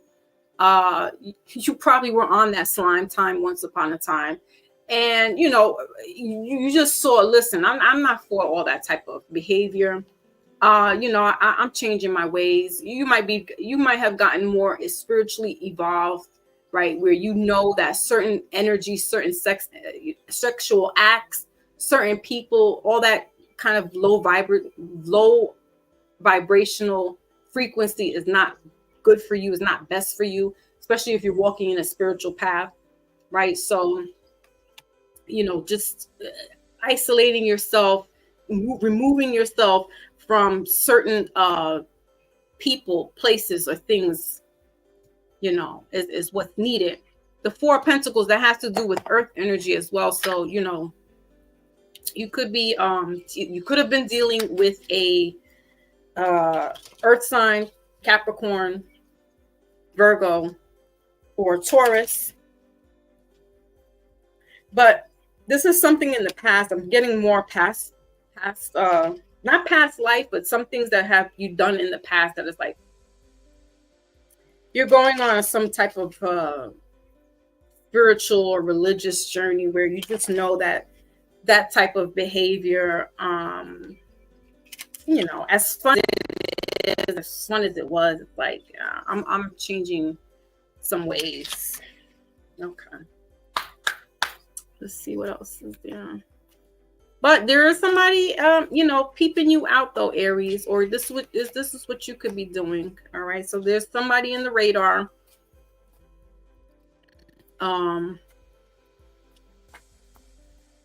And this could be somebody coming around more towards the next earth sign, so that it would be Taurus. All right, so we got sunglasses here in reverse and healing heart in reverse. So there goes that healing cassette.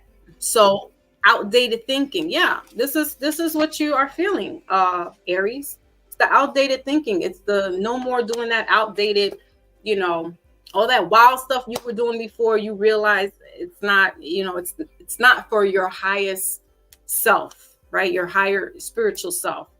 And that those type of doing those kind of things that you were doing before keeps you tied in, keeps you locked in. The Four of Pentacles is somebody that holds things in. They are stingy. They are like a miser. They're selfish. So you realize that type of energy is not good for your betterment and evolving. So therefore, breaking ties, breaking away from what you used to do, and bringing in this higher vibration energy for you. All right, let's close out your reading, Aquarius, with the love signs. Sapio, thank you, Ultra. Yeah, man. Those are some deadly mofos. Because, man, listen. Whew. A Master Miyagi. You get yourself a Master Miyagi. I'm telling you, people, like, the sexual acts will be far and few because you'll know how to stimulate somebody by just the mental that will stimulate the physical. If you've ever had that, you know what I'm talking about. The shit it's really a mind fuck. It's so out there. It's like, oh. Shit will have you out there in the street, spinning around in circles. Like, what is going on? Lose track of time, days, hours. You don't even know why you're out there doing what you're doing. You like, how did I get to this location? I mean, that mind. The mind is powerful, especially if somebody knows how to, they mastered it. All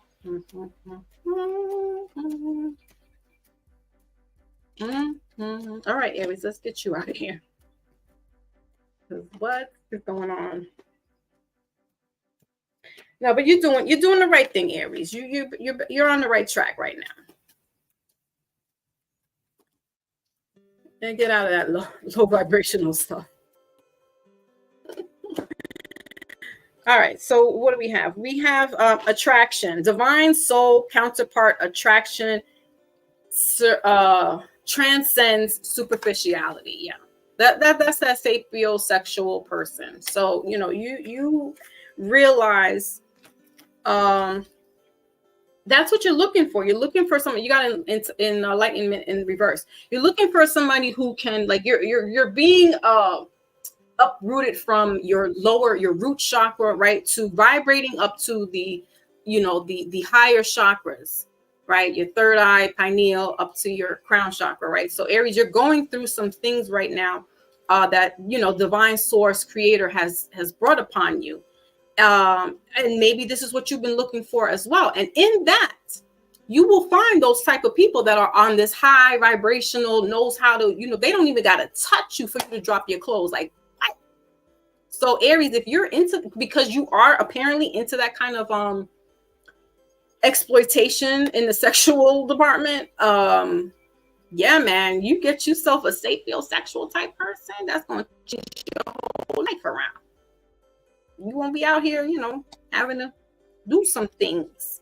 All right, so let's get you initials and let's move on to the next of the fire signs,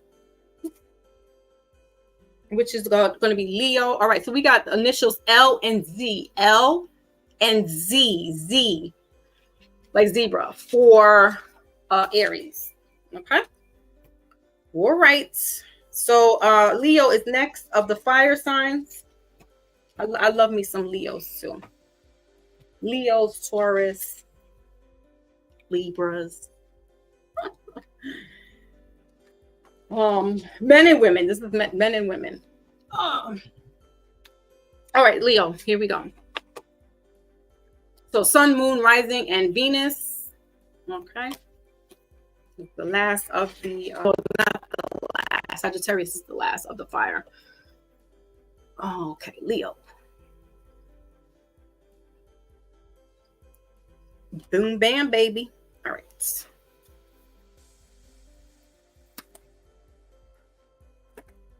So Leo, what we got going on here? You guys are the summer. You rule by the sun. All right. So late July, August. Lovable, dependable. You can be a little mouthy. Sometimes little know-it-alls, right? Yeah, but big with family,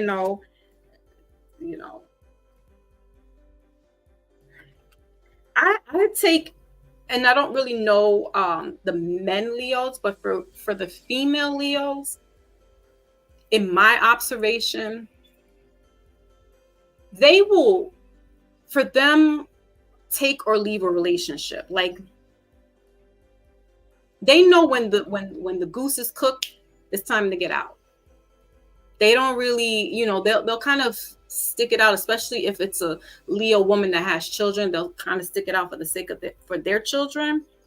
A Leo woman who has children, but she really knows when, like, enough is enough.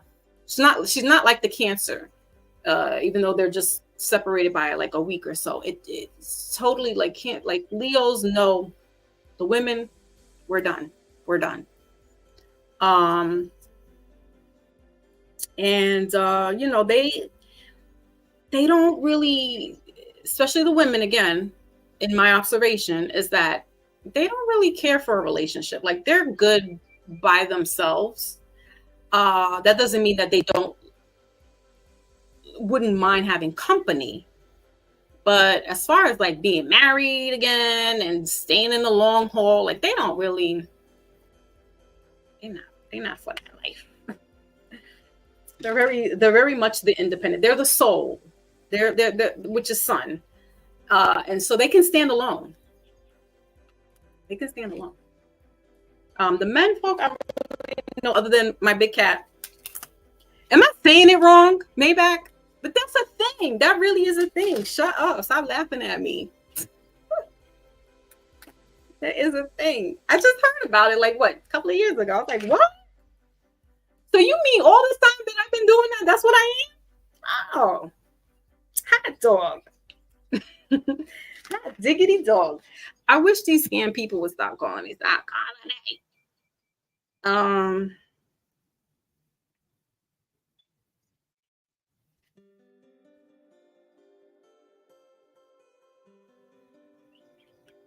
what is this child talking about?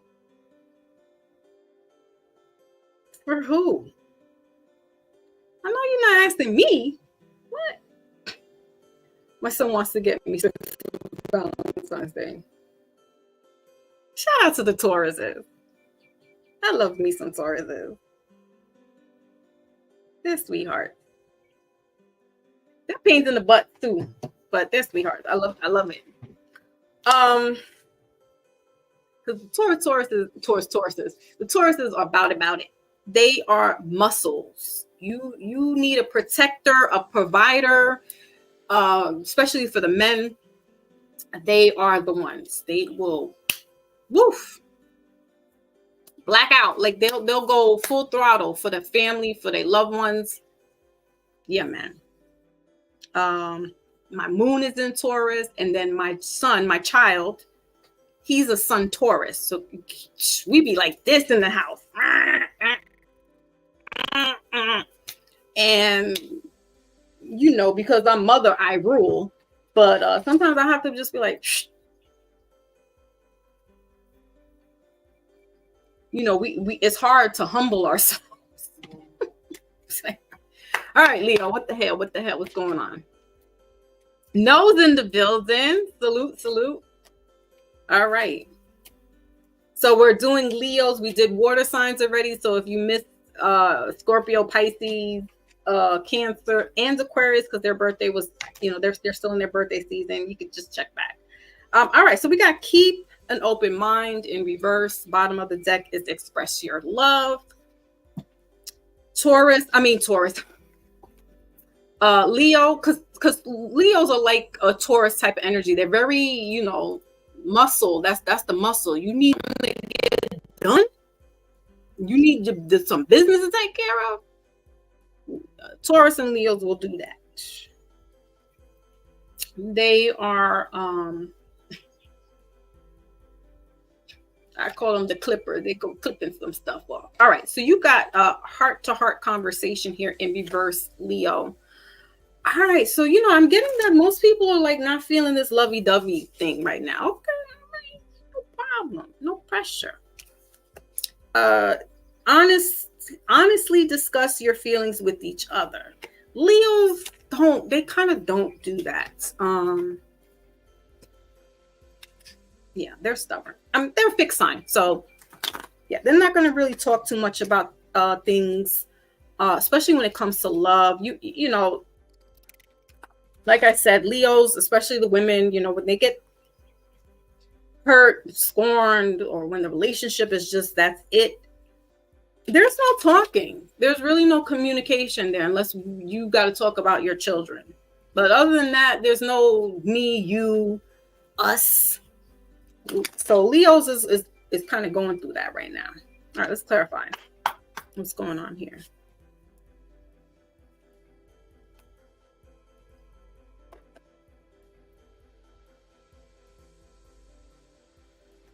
Your children may be wanting you to talk to the partner. Yeah, the kids, your kids are involved, Leo. All right, so you got the Two of Pentacles here, clarifying why this heart to heart is here. It's in reverse. The heart to heart. Middle of the deck is the 10 of Cups in reverse, family oriented, and you have the Knight of Wands here, bottom of the deck. So, what child wouldn't want their parents to be together, right? But adults know better, and so therefore, it's bigger than just the kids. Even though you want to stick it out and be there for the kids, like I said, a Leo mother will do that, but after a while, she'll have her wits end, right? And that's it. Like, she'll hold on, but she doesn't hold on for too long. She really doesn't. And she gets tired of she gets tired of that. So, Leos, you may be wanting to, or just not saying nothing right now. And, I know some people have a different of, oh, do it for the kids. Stick around for the kids. It's great. It sounds good. It feels good. But they also deal with the traumatization as well and the drama, right?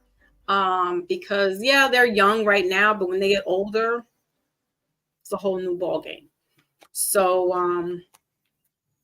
Leos, you got to do what you got to do.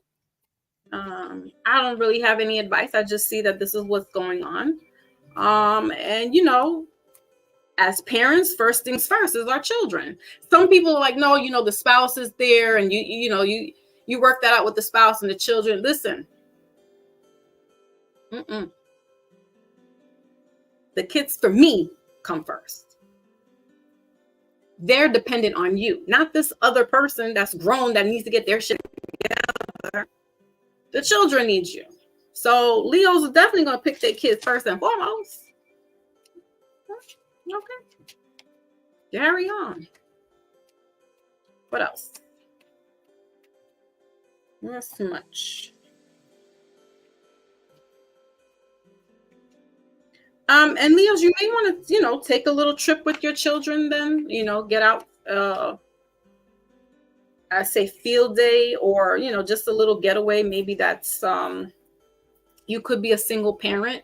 So this doesn't revolve around the love of a significant other, right? But love is love. There are different levels, right? According to whoever it is that's getting it. But you as a single parent, like I said, I give my kids, I buy, little candy for them on Valentine's Day. When I was living with my grandmother, shout out to that Leo who's transitioned 5 years ago. I would buy her like a little mug with the little, that was my love language. I would just do that. And so, Leo, just showering them today and, just maybe taking them out to a restaurant or something. You taking your children out, you spending time with them. You don't need to have society dictate, oh, you need to have a person around to go do this foolishness with, maybe taking them for a little car ride, around scenic areas, the wood, like a little farm, something for the weekend, just kind of, getting your mind clear, getting away from the house and all the other trifling stuff that's going on. All right.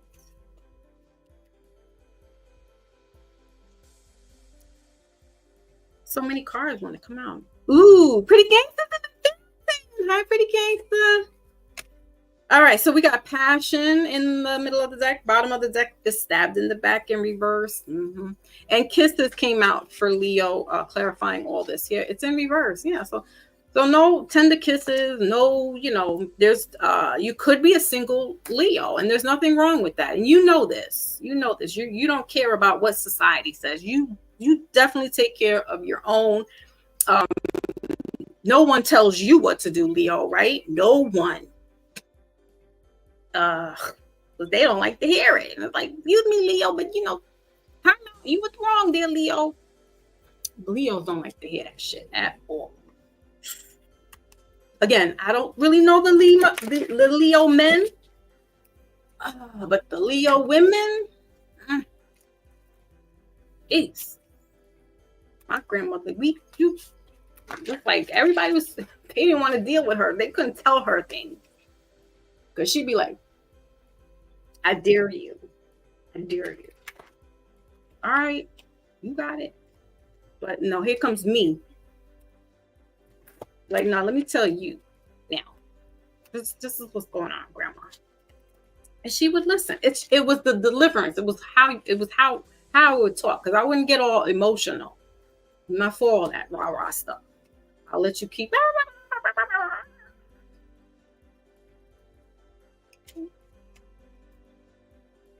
I don't like to argue.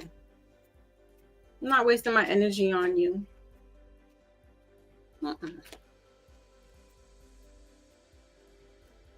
Okay, so we got moment here in reverse. Think of a special moment that brought you much joy with your partner. It's in reverse. Yeah, this is definitely a single Leo.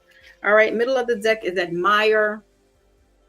Bottom of the deck is honor. You are loved. Honor your loved one, and you will notice your relationship becoming stronger. But again, like I said, Leo, this is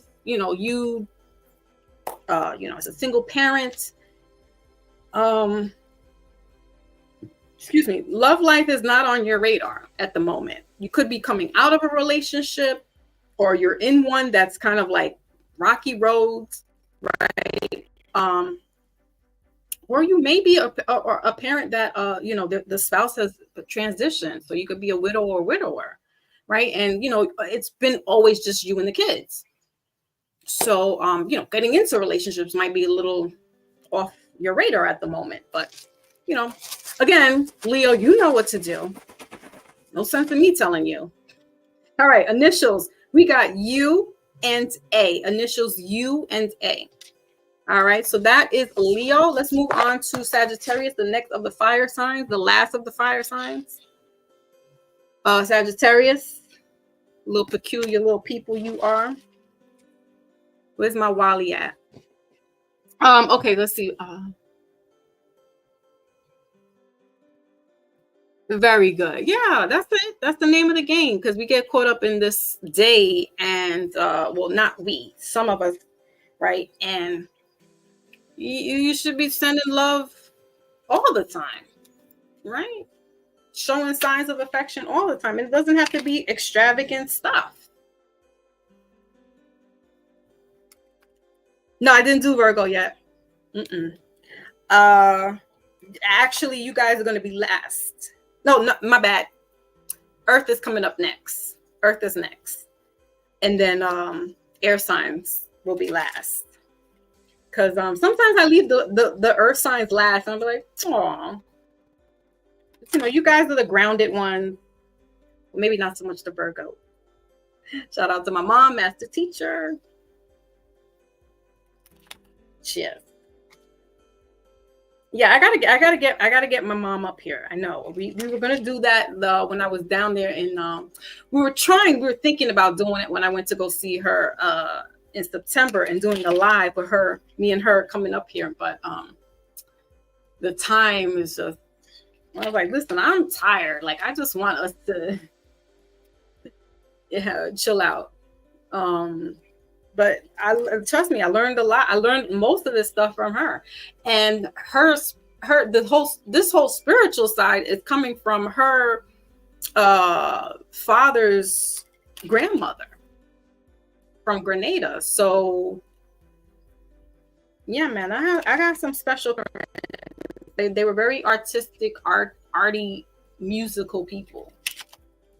So we don't have like sports people in our house. A lot of us are like scholar and musically inclined. So playing instruments, drawing, painting, that type of. That's why I'm saying I know my imagination, because I'm coming from a long line of people that know how to use. So like, trust me, it ain't always about sex. Like, if you could talk to me, you know what I mean? Like, have these conversations, and you know how to keep me engaged for hours. That's what I'm saying. Like, I've spent hours spinning the block, just talking. And it's never a dull moment. My mom, I spent 3 hours on the phone with her the other day. Like, and we were talking about everything, anything. Like, that's how you can engage with people. Because some people are they're side note. Some people emotional mentality and spiritual mentality or maturity is not. It's only gotten to maybe grade 8, right?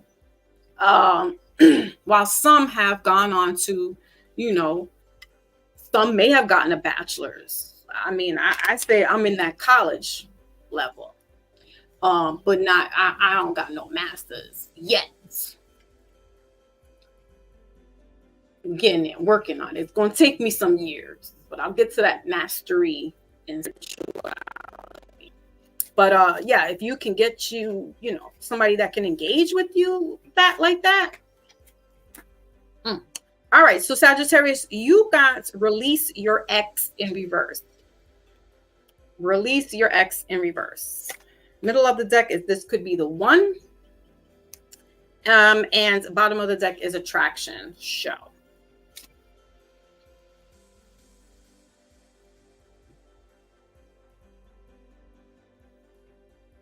Yeah. So let's put the signs up. All right, so Sag. All right, so again, Sagittarius, Sun, Moon, Rising, your Venus, right? You want to check these placements out because you're not just your sun sign. You also, can vibe with your moon sign, with your rising sign. And my personal thing with Sagittarius, I was about to say Scorpios again. Scorpios is on my radar. You could have a Scorpio sign in there, right? Or dealing with a Scorpio, but Sagittarius is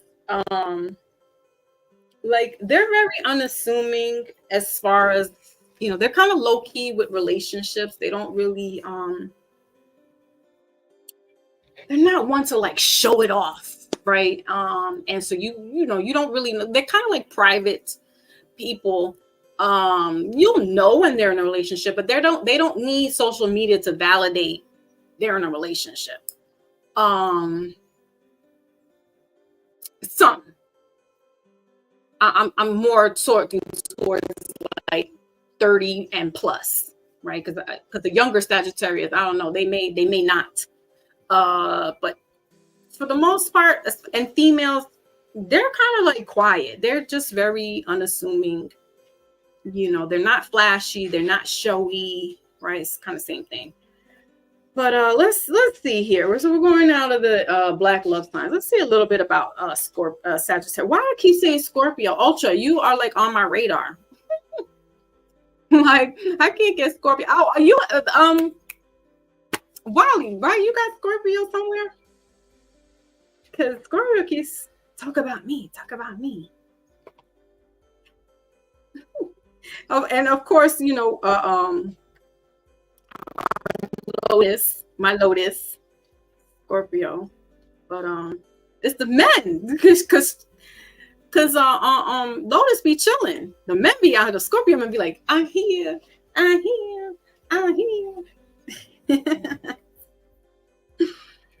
Mm-hmm. The Scorpio men want me to keep talking about them right now. Just chill out, chill out. Well, where is Sagittarius at? Because I think I'm gonna pass you all. Right? Yes. We'll get a little tidbit and then I'll go into continuing your reading where it's saying release your ex in reverse.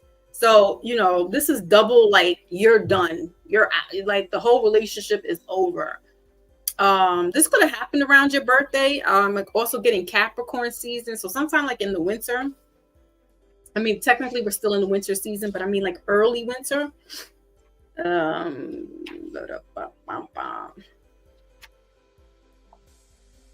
Or I mean, see, I keep saying squirts. The freak. Get out of my head. All right, so let's see. Is this a woman or a man? Well, this is romance. So let's talk about romance and Sagittarius. Since with Sagittarius, romance can be somewhat unconventional at times. Yeah, that's what I'm saying. Like they're just like cool, like, not trying to show off stuff. The guys are not necessarily interested in candlelight dinners or with all the trimmings. Not at all. For them, it may be a casual encounter at a steakhouse, followed by a walk in the moonlight under the stars. For women, for a traditional fare of a cozy restaurant, flowers, and good wine. Yes, I can definitely see that. If you're on a date with a Sag woman and she volunteers to pick you up, check the gas gauge. If not, you may be pushing the car to service. Oh, because she's not really taking care of her stuff like she should. Let's see what else. Mm.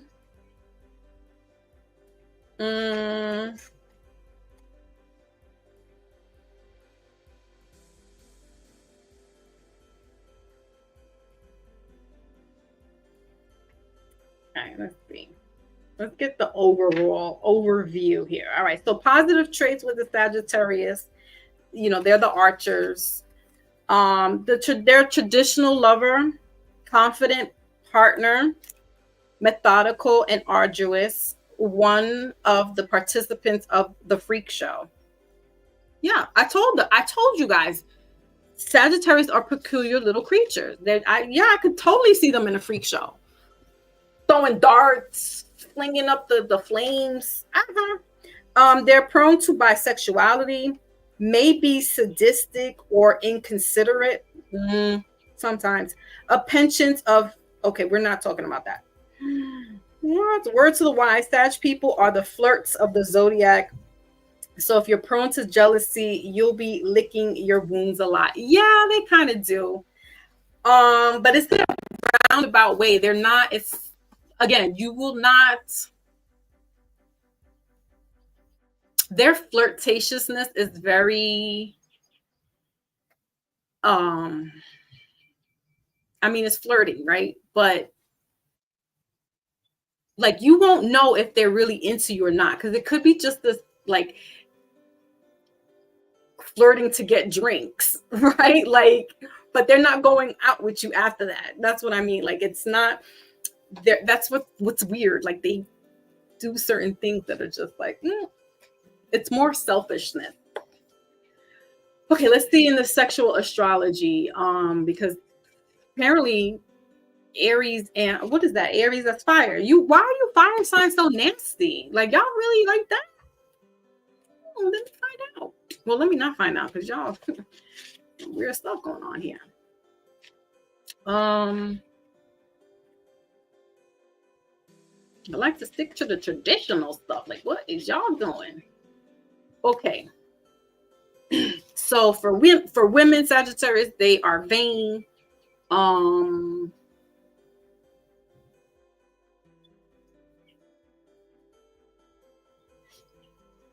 Wants to entertain and be entertained. If things get boring, she'll probably cut her throat just to have something interesting to talk about. Really, Sag?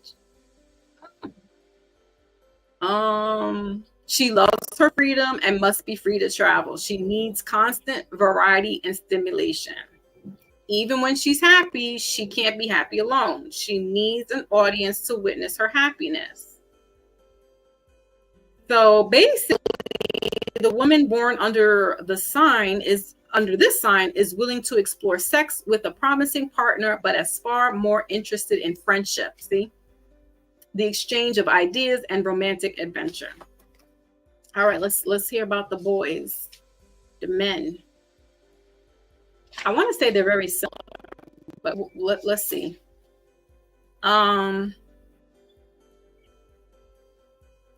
Okay. Says when a pretty woman enters the room, he will follow her, refresh her drinks, offering her party tidbits, showering her with attention, trying everything in his repertoire to dazzle her. In romance, he's an idealist who thinks that the very next girl will be the one. I don't know about that. No matter how many times he is disappointed, his optimism survives. True. He rewards every new day as a new opportunity. After all, it's a day he's never seen before. It can be exciting just to wake up and discover it is Tuesday. He is sentimentalist. He is a sentimentalist. Yes, I have to agree with that. With a heart practically asking to be pierced. Yo, okay. No affair is going to last long, for as his nature is to create problems when there are none. Then his analytical nature takes over and breaks the problem down in a way that proves it cannot be solved. Yes. So that's that. He loves to travel as well. The constant shifting scene, the endless new faces. Yeah. So that's where both the male and female Sagittarius are alike. Latasha, my beautiful sister, what's up? We over here spilling the tea. Told you I was gonna talk a little something over here. Also to the new subscribers that came from Big Dog Philly OG. Yesterday I was on his panel, and I got some new people coming over. So salute to the new subscribers. Thank you. Yeah, they were like, Foxy, you was handling this person, because there was somebody being very indignant yesterday, and it got to the point where the guy just wanted to talk. He was like, I want to talk to Foxy. Oh, you guys are rude. You're being inconsiderate. You're being da da da da da. And I was trying to put him in his place politely. The chat said I was, so okay. But I told you, I don't argue. I don't go back and forth like that. Now, you get disrespectful, then I will. You say some disrespectful stuff to me, then yeah, I'm gonna get nasty. But most part, we're not going back and forth.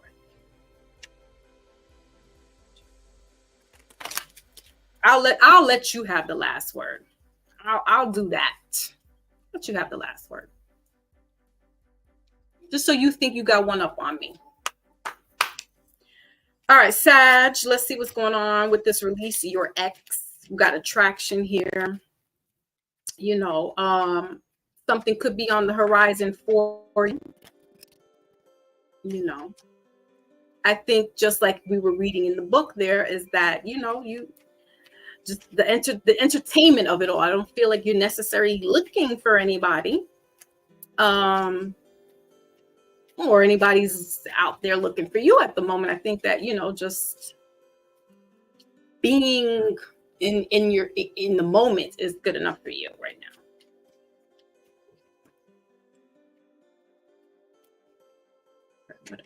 2 hours in. Okay. Okay, so Queen of Pentacles. We got the 8 of Cups here, middle of the deck. Bottom of the deck is Judgments. All right, I believe. Is that Sagittarius? No, that's Capricorn. Don't quote me on what Judgment at the moment. My brain cells cannot compute what sign it is. But anyway, you got the Queen of Pentacles here. So yeah, Sagittarius, there could have been a Capricorn or something happened in Capricorn season, right around your birthday or so, where this relationship had ended, and you could have been with this person for a while. It could have been an earth sign, a Capricorn, Taurus, or Virgo.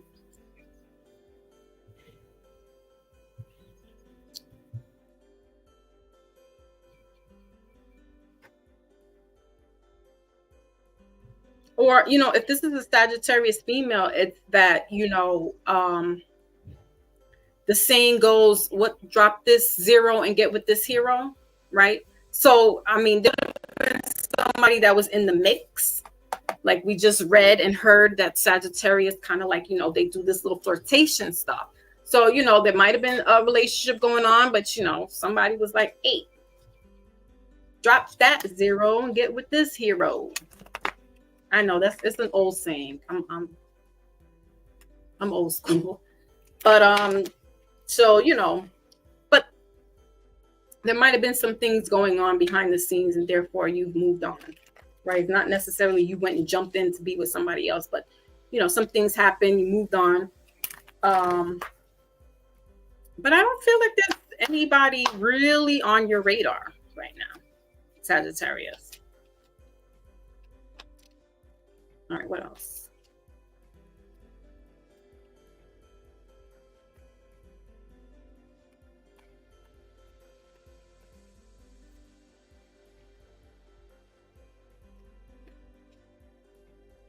Okay. So you got girl with the snake here. We got girl talk, middle of the deck. Bottom of the deck is separation in reverse. So, with this girl with the snake here, it says here, empath, narcissist, being charmed or used. So, that's one of those things that could have been the issue with you, not with you Sagittarius, but the person you were dealing with. This could be a male and a female. So, if this is a Sagittarius male, he was dealing with a female that, could have been an earth sign, right?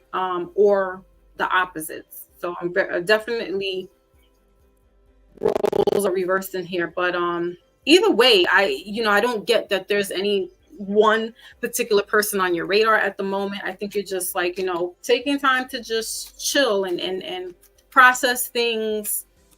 This might have been a really bad breakup for you, or them, where they, and this is more like you, like, I'm just taking my time to chill. Because who cares what the other person's doing, right? Like, whatever, let them do whatever they're doing. But you are just taking the time to stop and smell the roses, right? Just be in the moment. You got deception on this, so somebody could have done something to you, Sag, right? And that's grounds for releasing that person. All right, so let's wrap up your reading because we still got a couple of more signs to go, and I'm already at 2:22, 2 hours and 22. So let's do this. All right, so we got soul. Your soul is preparing you to reconnect. Trust the process. I don't know if you want to hear that, but it's possible. Bottom of the deck is remarkable. Says here, notice everything remarkable about your relationship. I mean, this could be a hiatus at the moment. I don't know. That's your business. But right now you're chilling. I think both of you are chilling out. So it is what it is. We got initials W. Wally, where are you? And initials Q. W and Q. All right. If it doesn't make sense and fit into your narrative, Wally, please, then it's not. I'm just saying the initials W. All right, so that's of all the what are we? Fire signs. Fire signs. That Aries was spicy.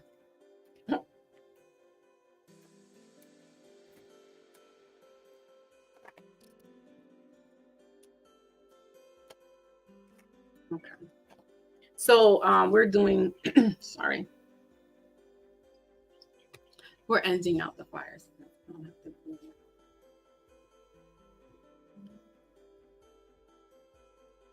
No, of course it wasn't. But just saying, the initials showed up. All right. So let's close out the fire signs, please. What is the message for fire signs? All right. So you guys got, I love you.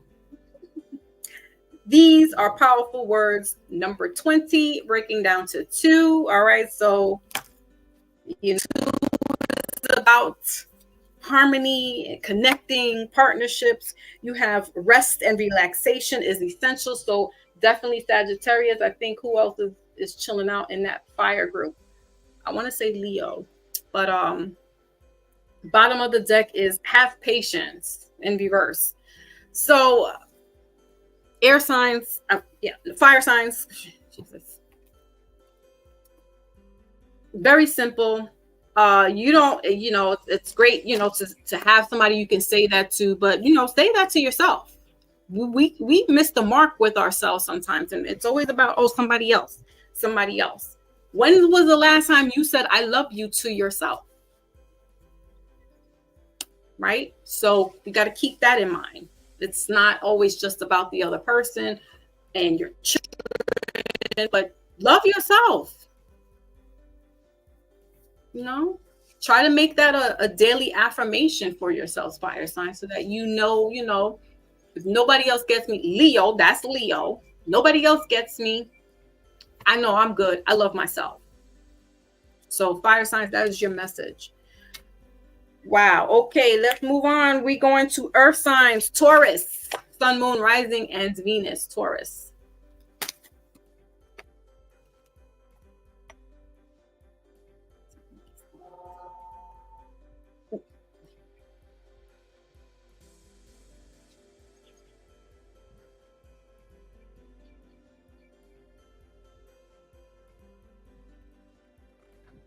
Okay. Let's move this up to Taurus. Mm-hmm. Taurus. All right. Taurus. Taurus, give me one quick second. I need to take a quick minute. I'll be right back.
All right, Taurus. We up. When it's up, then it's up, then it's good. All right. Let's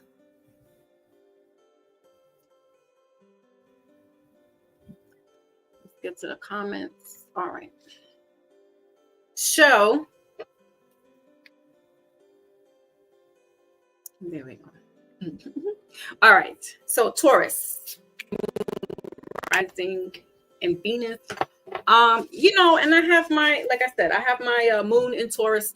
I like Taurus. Like I said, I love Taurus. I love Taurus. It's kind of like that Cancer, Leo, dependable. They are fixed signs, so definitely the budge. Stubbornness. You'll hear that about Tauruses. But they're good people. They mean well. Hard workers. They are dependable with their relationships. And I would say that they are monogamous people. Like they don't. Rarely do you hear about them cheating. But that's just my little take on Taurus. So, like a Cancer, like a Leo, they're kind of like stick things through by default. So. All right, let's go. All right, so what's the message here for Taurus? Oh, my bad. I'm using the wrong one. Hold on, that's clarification. We've got to use the love oracle.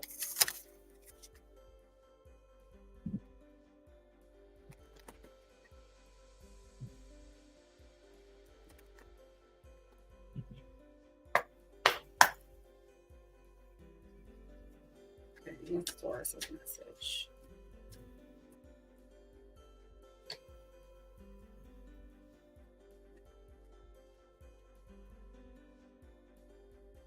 All right, so you guys got finance and career. Awesome. That has to do with that money. Finance issues are a factor in your love life right now. Could be. We got reconciliation in reverse, and the bottom of the deck is religious factors in reverse. All right, so Taurus, it's no secret about the money situation, right? It's like you have it and then you don't. Like, Leos, Capricorn, Taurus, they make great bosses. They have that leadership role and things like that. They know how to get money. I tell you, as soon as they get money, sometimes don't let it be a big lump. Pay them bills and then we spend it, we splurging. So you want to pull back maybe just a little bit on Taurus. There may be some things that need to be tended to first before you go and splurge, right? So it could be ticking, your partner off. It could be causing, now if you got a joint account, that's really where you're obvious, because there's going to be that depletion, and obviously if you have your own account, nobody could really see what's going on in there. But your partner may be asking, well, what the hell's going on with here? How come how come I'm paying for this, and where's your money at? So it could cause some friction, Taurus. All right, let's clarify, why is this finance and career here? Okay. Five of Pentacles. So hold on. So I got another thing as well. So the clarification is the Five of Pentacles. All right. So there you go, showing up in the reading. That's Earth energy. You got the Nine of Cups in reverse. And the bottom of the deck is the Ten of Wands here.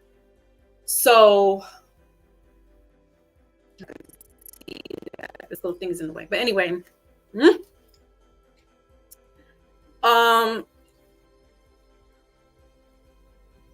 You, Taurus, may want to, in regards with career, because I'm getting school as well. So yes, there's the finance and the career, but I feel like you're putting money aside, okay, to where you're investing it with something to do with school. So this may be a tuition, or you're putting some money aside, and your spouse or partner may not know really, and so that's why they're like, well, what's going on here? Like, why? What's going on with your money, right? And if it's a joint account, somebody's looking like, well, what happened, Lucy? So just having those conversations. Maybe you feel like you can kind of finagle, because that's what I do. Now I'm telling them myself. But sometimes, you juggle certain things in your account. Right? You playing shuffle and shit out there with the accounts. Like, okay, so I could put this money here, go pay for this, but I have to take this out so I could pay for that, right? And you're doing all this kind of like magic tricks and stuff. Because that's what she's doing. Like, her hand is here. She's like, the sleight of the hand. Nobody's gonna know that a few dollars is missing. But some things may be, let slide. But, or this Taurus is going on with you where you're seeing your partner doing this and you're like, damn, but I gotta pay for this again, or I gotta do this, I gotta do that. Because your partner's, doing the sleight of the hand. It could be another earth sign as yourself. So Virgo, or Capricorn. It's those heart-to-heart conversations. And then, I feel like I said, don't get me to getting a lot of money, because look, he's having a grand old time with this Five of Pentacles here. We don't feel it till we have nothing in our pockets. We don't spend it all on having a good time with our family, our friends, our spouses, our partners, booze, whatever, that it's all good until the end. And now you got to, it's like robbing Paul to pay Peter. So you're taking money from that account, putting it in there, so no one can see that money's not there anymore, that, like there's still money there, right? It gets tricky, Taurus. It gets tricky. So, you don't want to be left holding an empty bag. So, you may be the one that needs to put a little bit more away for a rainy day, because it could be your partner. It might be another Taurus like yourself, or another earth sign, but somebody has to be this person in the group. So you may have to take on that role, a Taurus, and maybe open a third account or put money away in another secret area, so that okay, if you know that your partner's like this and they tend to, whatever, have fun, splurge and things of that nature, and then you're out there splurging, somebody's got to be accountable here. Somewhere we have to have money set aside, for those rainy days.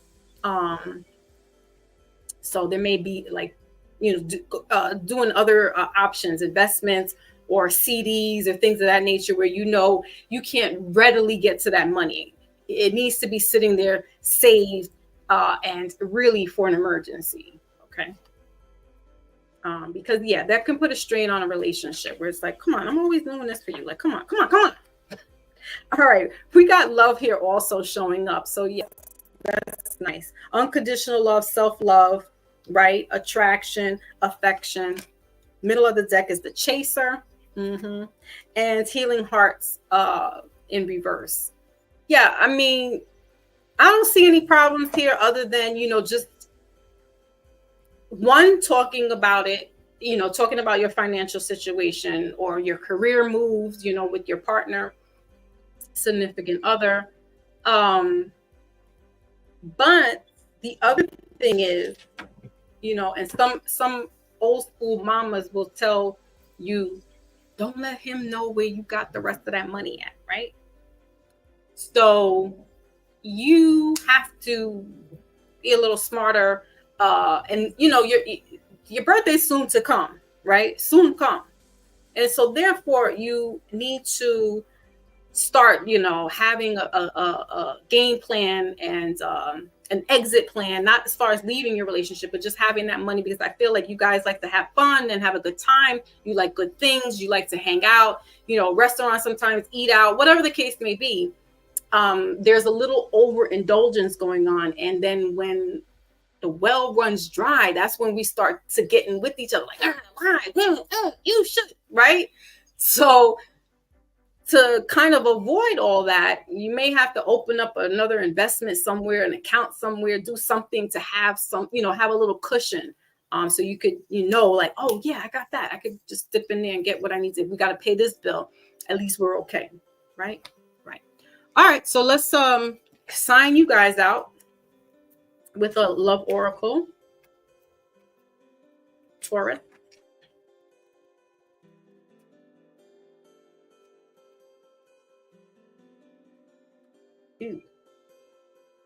This enlightenment wants to show up. Okay, so you got some cards that showed up, but I'll take enlightenment because enlightenment wants to come out a lot. All right, so Taurus, with enlightenment, there is no separation. We recognize that we are one with divine.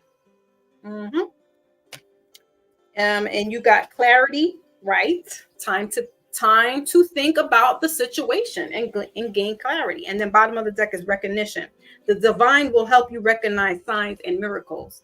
So taking accountability for yourself, for your spouse. If your spouse, is not, sometimes we gotta be a mother and a father to our spouses sometimes, right? As far as like the discipline, somebody has to step in and take the reins. So,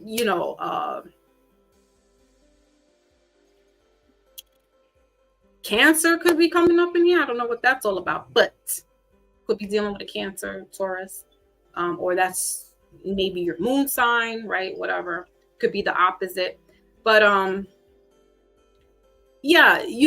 having these conversations with your spouse, and if it's going on deaf ears, that you just got to take matters into your own hands. You got to do what you have to do, especially when it comes to finances, because we're in a weird particular financial situation now, right? The world over.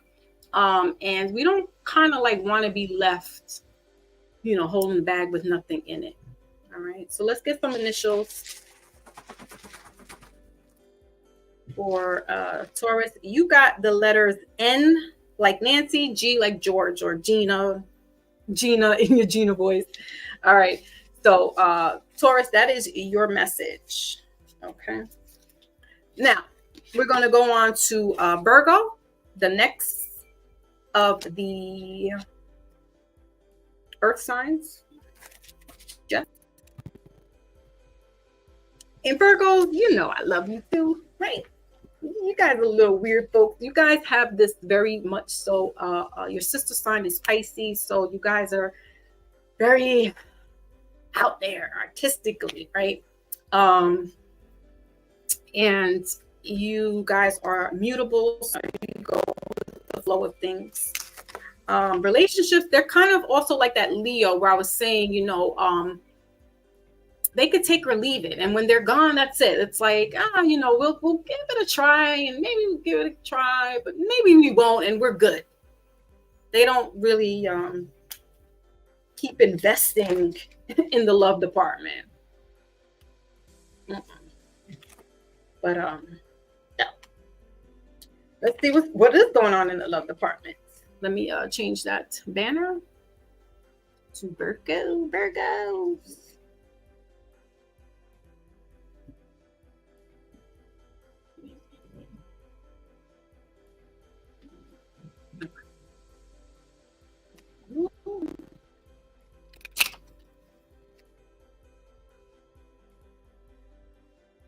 What is going on here? All right, StreamYard is acting peculiar.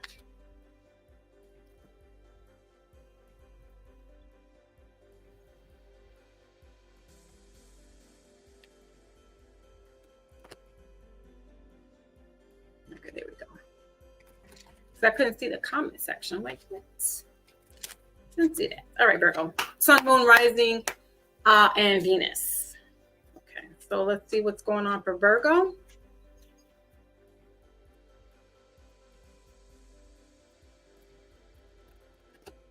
Oops. All right, so we have here getting to know each other. Okay, very soon, middle of the deck, and bottom of the deck is children. So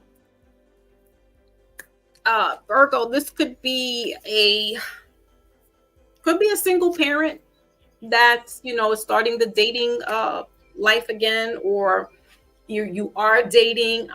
There's children involved here. You have children, or they may have children, and just getting to know this person and getting to know their children, right? Depending on their ages and how they can understand. There's a dynamic here with another person, right? Definitely getting to know each other is key here, not just forcing yourself on, especially with children, like that dating with kids, for some they're not for it. They're just like, but chances are you're going to meet somebody that has a child or maybe two children, and knowing that that parent's going to put there's going to be these time frames and dynamics where you're going to have to, the mom is doing something and she can get to you after, taking care of her children. So, and vice versa. If that's what's happening with you, Virgo, and you're meeting somebody that, whether you're the single parent or you're meeting someone that is a single parent, it's just, getting to know each other, getting to know their children. They may have 4 children. That's a lot. But nonetheless, it's taking time to get to know everybody, right? Before you dash in. You may just be like, I don't know if I'm going to commit to all that. That's a big commitment. Or you may, feel like, hey, I like these kids. I like them so much, I'm going to stick around. So these things happen, Virgos. Okay, so let's see what else is here. Clarifying, what is this getting to know each other? Yes, pretty gangster. We up to you already. Like, finally. I know, because the earth signs get like chopped to the back sometimes. All right, so you have the what is this guy? The Knight of Pentacles. Knight. So you showed up too. You showed up in your reading. Middle of the deck is the 2 of Cups. I can see see that. And bottom of the deck is the Page of Swords. All right, so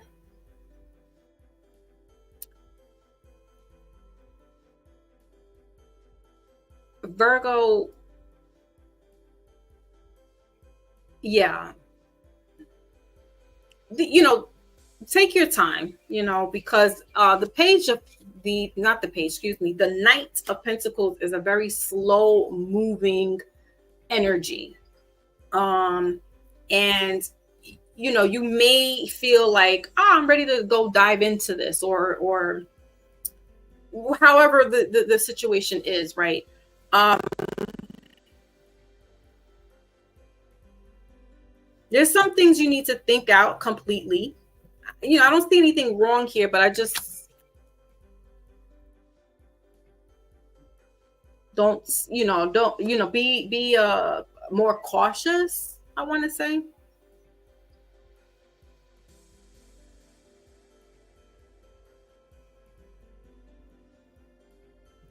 Somebody has a lot going on, and they could either have a lot of children or you have a lot of children, Virgo. So there's a lot to take on. Like, one child is okay to kind of like, it's easier, I would say. But when there's multiple children, it's harder to have everybody on board with this new relationship. Because I feel like this is somebody that it's going into a new relationship.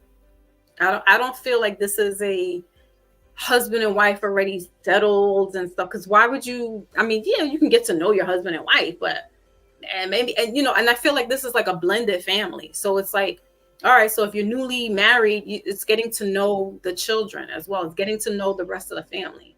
So there's a lot going on here for you, Virgo. Um, that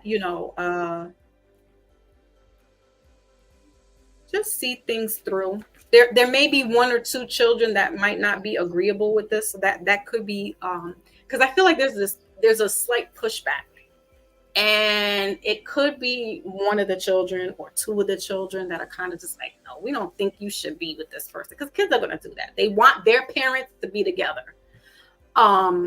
But when somebody new comes into the scene, there's a child or children that give some pushback. And sometimes that kind of like ends a relationship, because some parents, mothers, may choose their children over that relationship. Some mothers will choose the man over their children. So that's what I'm saying. Just think it through. I would talk to the children if they're of age, not imposing, right? But just getting to know them a little bit better, because maybe it's that you don't know each other. And so that's why there's this pushback. And just asking simple questions. You don't need to, be daddy, dearest, mommy, best mom of the world for these children. But I would say be a friend, right? Just get to hear them out, get to know what they like. Instead of imposing yourself as, oh, I'm your mother's boyfriend, I'm your father's girlfriend. You know what I mean? Like, just stay in that outside observant world for a little while, as long as you can. All right. So your card is engagement here, clarifying a little bit more with this Knight. We got healing hearts in reverse. Yeah. And then mirror in reverse, bottom of the deck. So self-image, mirroring each other, right? So that's what I'm saying. There could be Virgo, you are dealing with somebody also that has children. So it's this blended family. So there's, you all need to take some time to get to know each other, right? Engagement here. So there is engagement. So this could be a newly engaged blended family, or you guys have been dating. Virgo, you've been dating for some time now, and yeah, engagement is on the table. And that's why it's important to get to know the children, right? Speaking to them, because somebody has a mind to speak out. And this is a child. They could be an air sign, Libra, Aquarius, or Gemini. But they're the most vocal. and they may be the mouthpiece for the siblings. The other siblings may not want to talk, or maybe too young to talk about how they feel. So this particular child is the mouthpiece for the siblings.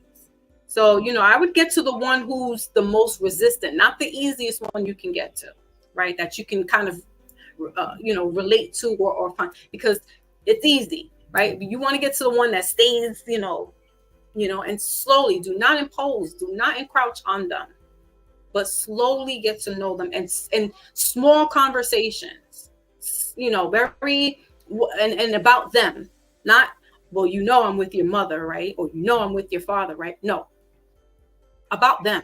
How's things going with them? What do you like? School. What game are you into? That, get to know them. Okay. All right. So let's get you out of here. Okay. Makes sense.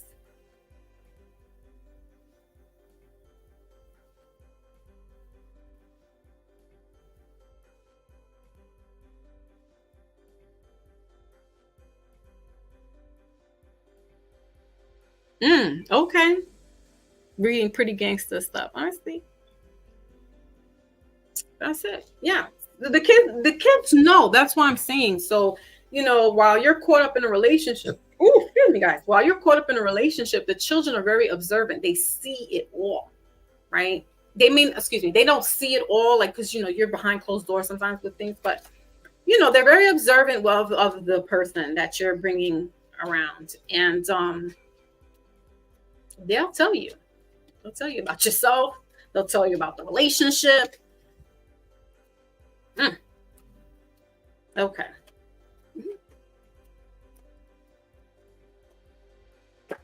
All right. So we got remarkable here. We wedding bands again. So wedding, notice everything remarkable about your relationship. Yeah. Well, the kids are noticing. The kids noticed. We got cherish, middle of the deck, cherish relationship. All right. And bottom of the deck is emotions. Look deep within your emotions in reverse. So yeah, while you're caught up in your own thing, we're forgetting about the little people. So or the big people, because you can have adult children as well, and they won't give you too much pushback. But nonetheless, they want to make sure that their mom is with somebody that's, or dad, the person is respectable. The person, can take care of my parents. They're good. They're loving towards them. Things of that nature, right? So that's why I said different age groups. You talk to the child, whether it's a younger child or an adult child or teenage child, with respect. Even if they're 2 years old, you still show them respect. They're a person. Just because they're 2 doesn't mean, they don't know any better. No, you respect boundaries and understand that, there's a time and a place for it all. All right, so let's get some initials. We got initials Z, like zebra, and S, like Sam. Z and S. Okay. All right, Virgo, that was your message. Capricorn, the next of the earth signs, sun, moon, rising, and Venus. You guys kind of just had a birthday. The goats, right? Capricorns, I don't really, they're I would say they fit in the realms of a Taurus, a Leo, a Cancer, Pisces, where they're very much family oriented. So, the sexual thing, and I don't. They're unassuming. Apparently, they do some wild stuff, aka R. Kelly. But for the most part, my observation, men and women, are that they very much so are to their partners and to their family. We could get a little snippet because I know I have some Cancer. Some Capricorns. Yesterday they were shouting out Capricorn, Capricorn. All these Capricorn men, they were like Scorpios. I'm here. So positive traits, love traits for Capricorn are conventional, arduous, and methodical lover. So they pay attention to details. Doesn't participate in the freak show. Was I reading for Capricorn and Sagittarius at the same time? I don't know. Oh, I was reading for us. Okay. Negative traits: selfish in bed, sadistic, R. Kelly. May put lovemaking on a schedule, like at 8:30 p.m. on Saturdays. I can dig that. See, pencil me in. Don't pen me in. Just pencil me in at 9:30 on Friday. I may or may not show up. What? Okay. Those are their negative traits.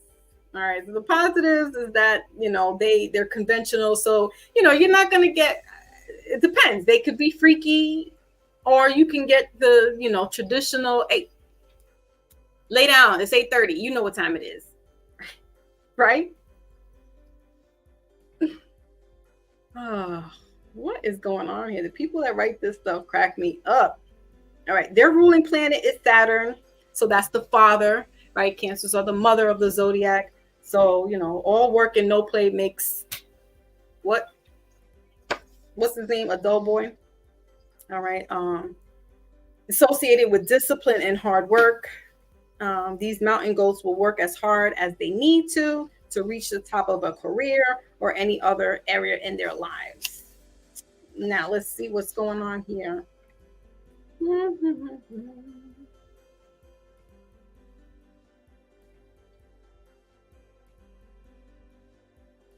What, they got any juicy stuff? Let's see. What's here?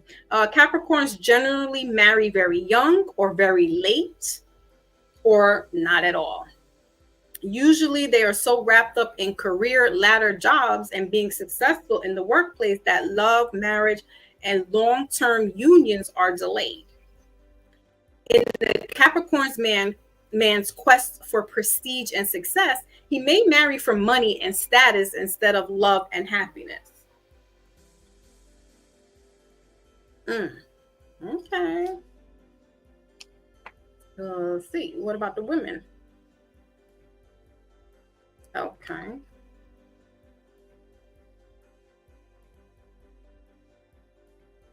Okay, so Capricorn women will expect to be first in your life, but she is definitely a good catch with goals, aspirations, and self-discipline. In short, this high maintenance woman won't require any more from her man than she's willing to give in the relationship. What else? Capricorn woman is ultra feminine and will be impeccably dressed at all times. Even when wearing jeans, the jeans will be sent to the laundry. Her body will be toned, and her outfit will offer just the right degree of subtlety. Subtlety.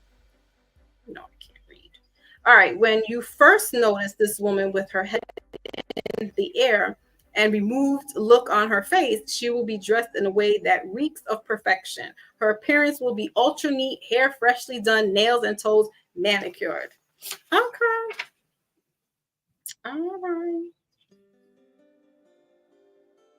A Capricorn female who met her husband while both were in the military thought that if she showed her husband total devotion and love, his unreasonable jealousness behavior would change. The jealousy was driving him to be so possessive.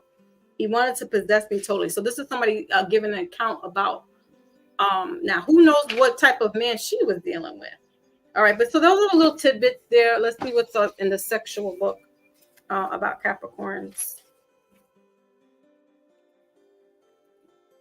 I don't really know. I know more Capricorn women than men, so yeah, it says that they're flashy. Whoa. She was scheduled. Okay, so Capricorns, like in Aries, have some very deep, dark, Jeffrey Dahmer, inhibitious type of sexual stuff. Okay? All right. I'm not going to even read all that. She will always be a separate, independent person who insists on living on her own. During an affair, she may insist on the right to go out where, when, and with whom she pleases. In marriage, she may demand her own car, her own bank account. If she has a job, she may continue to use her own name at work. Yeah, I know that. Let's see what the men. Okay, so it says here, Capricorn in the sign of the goat. He brings to lovemaking all the lustful gusto of the four-footed animal. Love is necessary to him as eating or sleeping. I mean, also, if you hear R. Kelly's, come on, it's like Usher. The R. Kelly music had definitely had me in a chokehold. What? I got it. I got it. Okay, let's move on. Let's get the Capricorns here. What's going on with them? Besides the weirdness of it all. Big Dog Philly OGs in the building. Salute, salute. Much love to you. Thank you for coming through. Yes. Are you Capricorn? No, you're a Leo, right? No, that's your name is Leo, but I don't remember if you're Capricorn or not. Yeah, good, pretty gangster. Okay, so we're out of Virgo. Let's go into Capricorn.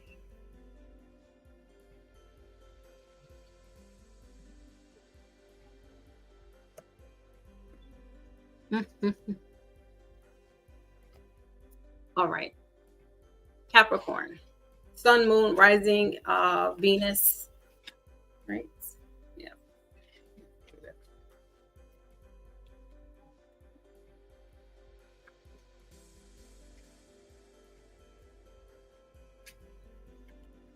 Okay. So Capricorn, you got true love in reverse. All right. So we got let go of control issues, and we also have you desire love in reverse. So Capricorn, yeah, like we just read, they kind of like they're doing their own thing right now. And so yeah, I'm not getting too much on the love department with you guys, because like I said, they can just chill and be by themselves. They're not really chasing after anybody like that. And I don't feel there's anybody there right now doing this. There could be somebody in the sidelines lurking. It's possible, because I see somebody lurking with this person here, somebody in the background. But Capricorn, if you're looking right now, there's not really much for the pickings. Not much going on.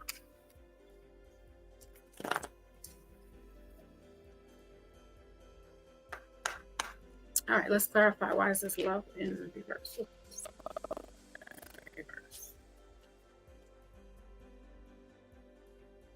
Okay, so you got Justice.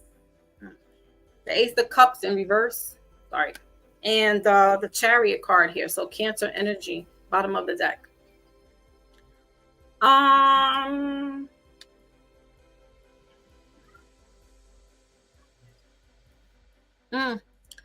So, separation here. Who else is going through this? Somebody else is like separated, or there's a divorce coming up or happening. Okay. And so this is, this could have been the love of your life, or your true love, however you look at it, or your soulmates, right? Because we talked about that earlier, soulmate energy. And listen, I mean, kudos to the people that have 35 and 40-year marriages that last, and but I'm sure there's been stuff inside of that marriage that is only for the faint of heart. And after a while, all the bells and the whistles, all of the I wouldn't do that, and I'm not going to do this, and I'm going to do that, but I don't know about all that. But this could have been a Libra that you were dealing with, Capricorn. And, you know, things have to happen. You got to move forward. You got to move on. So, I mean, it's no hard feeling. It is what it is. So, what do we have here? Okay. So, middle of the deck is Cupid's arrow, right? Because we were in Valentine's Day. And bottom of the deck is the runner. You could be the runner. You could be like, I'm out. I'm out of this. I'm out of here. Your card is keys on a ring. Many options, unconventional, string along, one night stands. Yeah, you know, it's like, I'm not dealing with this. You know, I feel Capricorn, you just that's it, like with the relationship, like you're moving forward but with yourself, not so much moving in to another person, running into another person, and in that regards with this runner here. But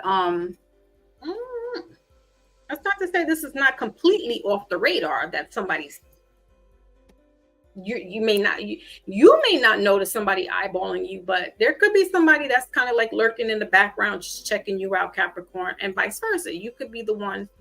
I feel like somebody's watching because they either know that you're in a relationship, or they know that you're coming out of a relationship, or you're like in your divorce phase or whatever the case may be. And so somebody's just watching from the very far back. But I don't know. I can't say if this is going to turn into something, Capricorn. It may, and it may take a while.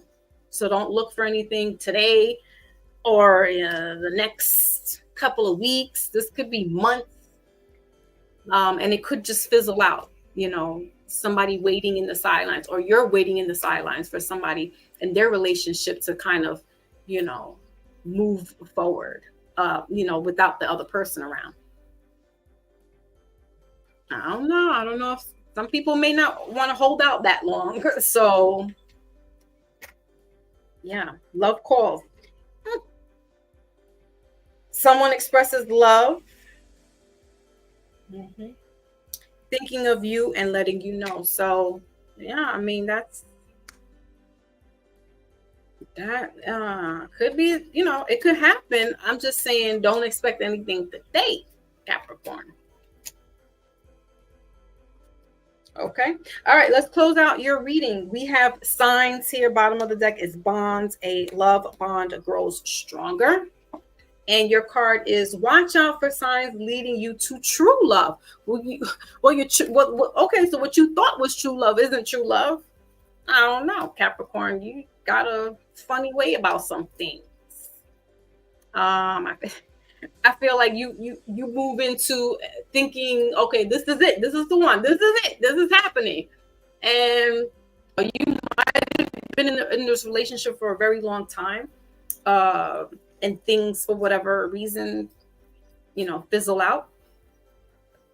You know, somebody comes on the radar, and it's almost like, you know, you put that back in, like, this could be my true love. Mm, be observant this time around, Capricorn. Be observant. Let's get you some initials. All right, you got D, right? D, the letter D, and the initial V. V like Victor. All right. So Capricorn, that is your message. We're gonna close out with for the all signs in Earth. Message for all signs in Earth, and then we're moving on to Gemini and Libra last. All right, the last two signs, air signs as well, Gemini and Libra. Okay, so let's get some.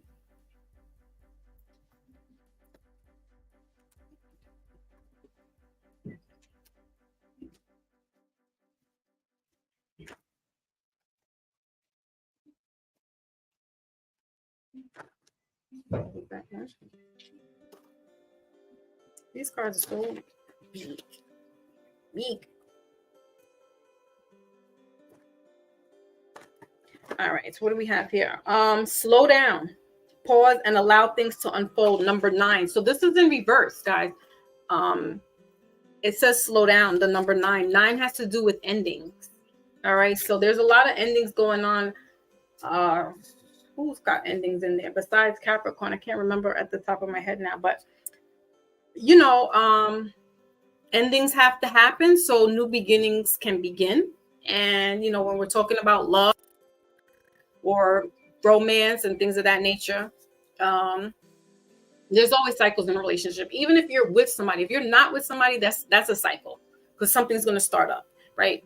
But when you're with somebody, there's always cycles in the relationship. No one relationship stays up, up, up all the time. Just it's not possible. All right. So you got love who you are. Number 8, middle of the deck, bottom of the deck is honesty is essential. Speak with love and truth. 38, breaking down to 9, 10, 11. So that's that talking to the children. So I think that was Virgo, right? You know, honesty is essential. You know, kids could see through the BS. So you want to be very honest when talking to children and to your peoples, right? All right. So that is your message, Earth signs, is slow down, pause, and allow things to unfold. Okay. We will go on now to the next sign is Gemini, air. I did Aquarius earlier because that was it's still their birthday season. So I wanted to show them some love and get them up here first. Okay, air signs, Gemini. Let me get a little sip.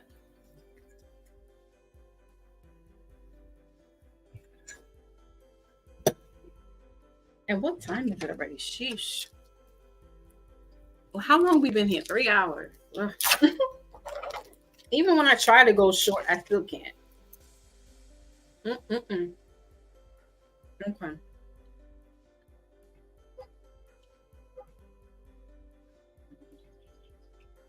Hold on a second.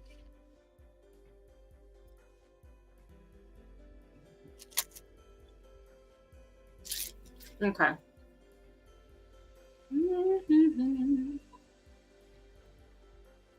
All right, Gemini. Let's go. Sun, Moon, Rising, and Venus.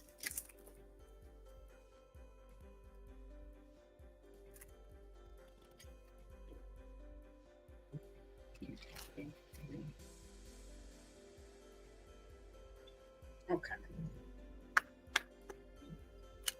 So what is the message for Gemini in the love department? Okay. So we got make an effort in reverse. Middle of the deck is chemistry in reverse, Gemini. Bottom of the deck is let your friends help you in reverse. Okay. Make an effort here with children. Okay, so some of you signs have children, you know, involved here as well. So, you know, and sometimes that happens, right? We get in relationships and somebody has children, your partner may have children, or you have children, or you both have children. That's the nature of life sometimes. I mean, I think there's like one out of every 10 person or 5 people, I don't know the statistic, that don't have children.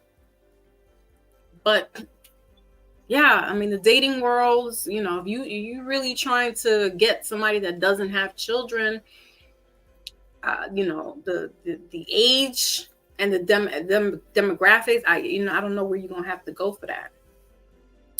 But chances are somebody has a child or children. Gemini is like, I don't know if I want to make that effort. It's possible you tried before. This is just not your thing, Gemini.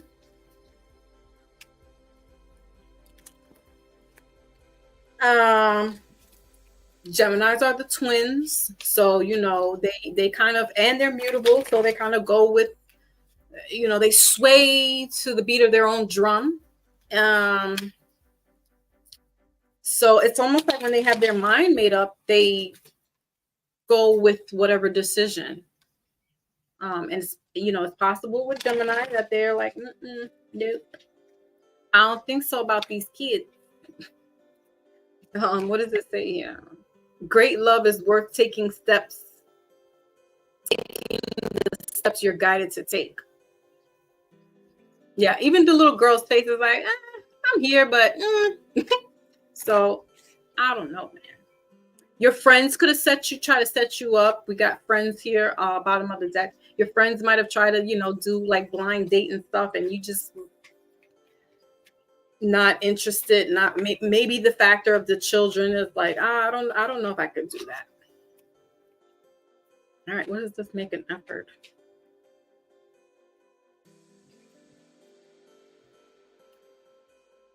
It's too many. That is going to work. So we'll take this one because that's just too many. All right, we got Judgment. The middle of the deck is Judgment. Bottom of the deck is the Hierophant. All right, so Taurus energy. Two of Cups in reverse. Yeah, man. Gemini's like, I'm not doing this. You could have been dealing with the water sign, Gemini, Pisces, Cancer, or Scorpio. And it's like, listen, I don't think I can just, there's, you may not, it may not have to do with children. This person just may have, you might be seeing them as immature. Remember, Geminis are air signs, right? So in their head a lot, they're very analytical as well.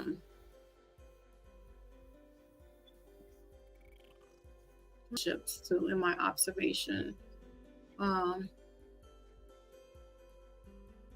it's like they have to meet their match, and this person might not be their match for them.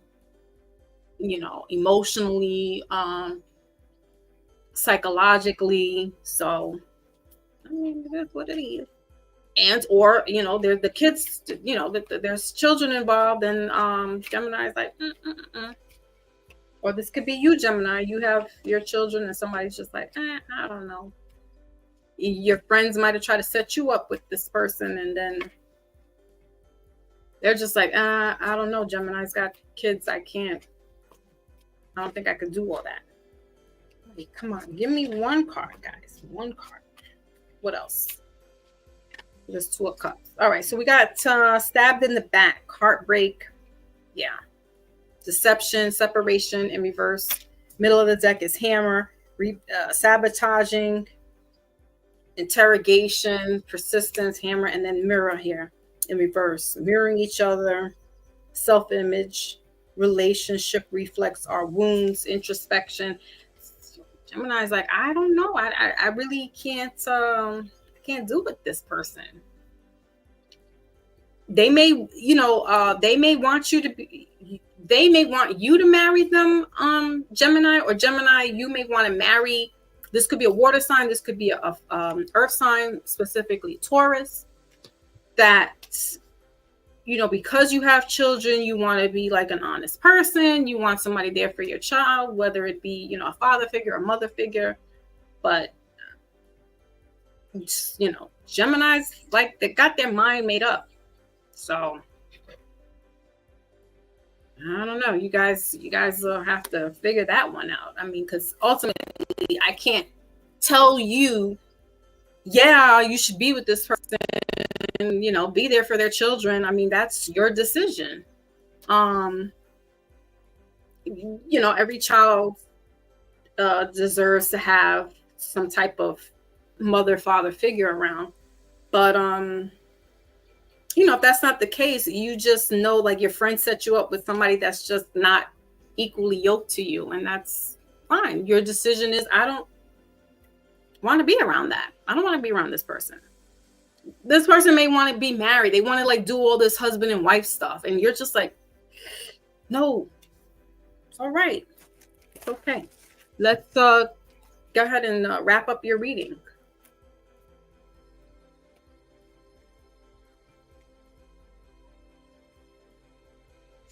Oh, all right. We got clarity. Take your time to think about your situation to gain clarity. There you go. There you go. Because these cards just went flying.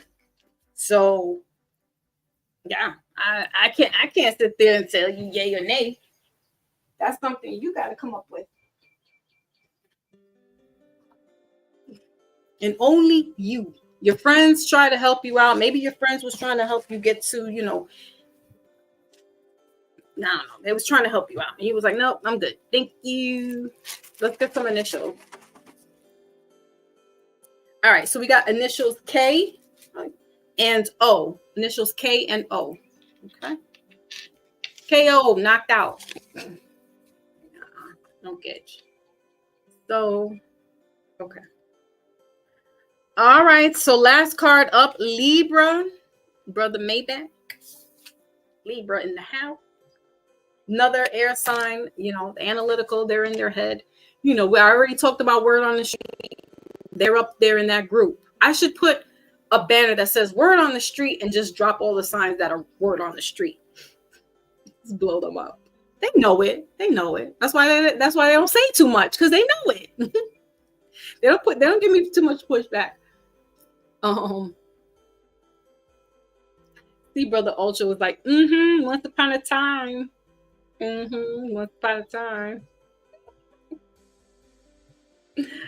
I love them. I love you peoples. All right, so we got Libra. All right, let's click into Libra.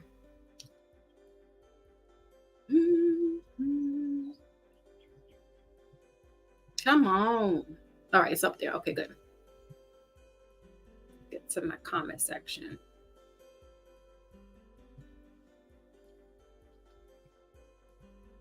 Okay.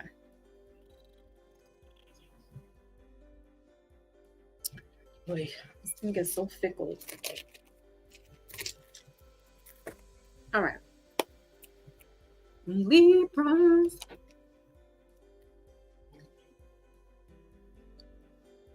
Okay, Lotus. Because I have to go back for that water sign.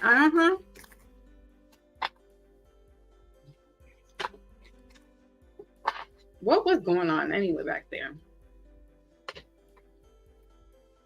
I think Pisces got some issue. I think Pisces and Cancer, once again, always got some stuff going on with them. And Libra is the is Libra fixed? No, Cardinal. So they're the bosses, or rather, I would say well, I feel like I got hair on my face. My cat. So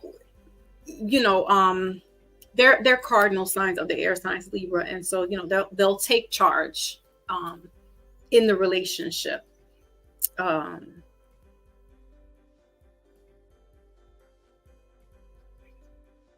Whatever it is, I'll leave it there, because it don't necessarily have to be a marriage.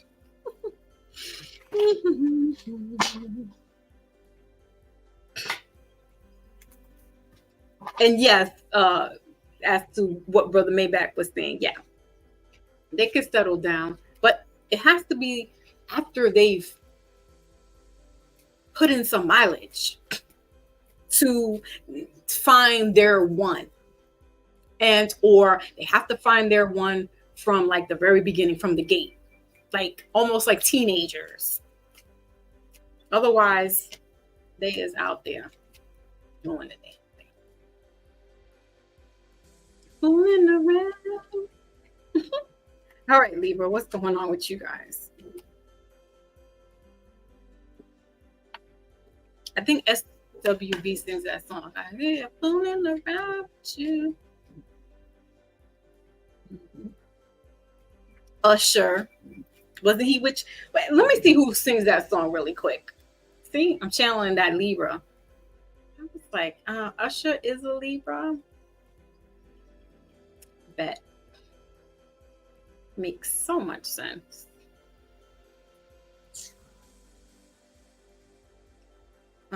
Let's see if that is SWV. Lotus, you may know. Oh, Changing Faces. Thank you. I was about to say you may know. Okay, Changing Faces. I was about to be like Chili.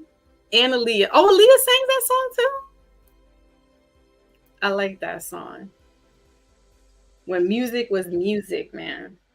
Usher said it too. He said on his Instagram that he's bringing back for love music. I was like, Usher,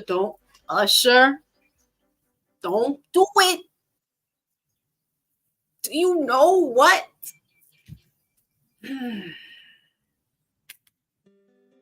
Caught up, got me feeling caught up. I don't know what it is, but this girl, she got me twisted. What? Don't leave your play around me. True player for real. Don't leave your girl around me. Usher said that. Don't leave your girl around me. I'm a true player for real. That's my for real. Mm-hmm. We know Usher. I was like, what, Usher? You coming back out with the love jams like it's 2004? I'm not ready for that. My old age, I can't handle that. And he's got a song on that Confessions album. Can you handle it? It sounds like Prince. That's why I was like, nobody should be in the house when that Confessions album is on. From the 5 all the way down to number 12, I think it is. No kids. Nobody should be in the house when those songs go on. That is.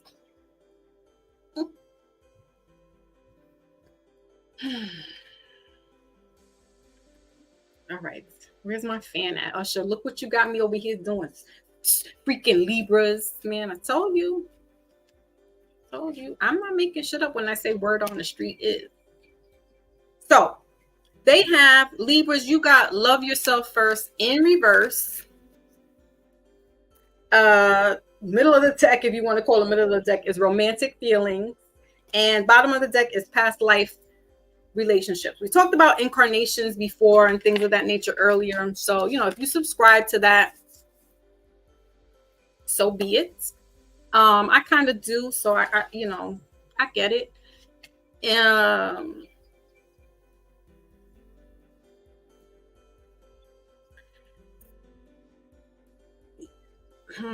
Libra.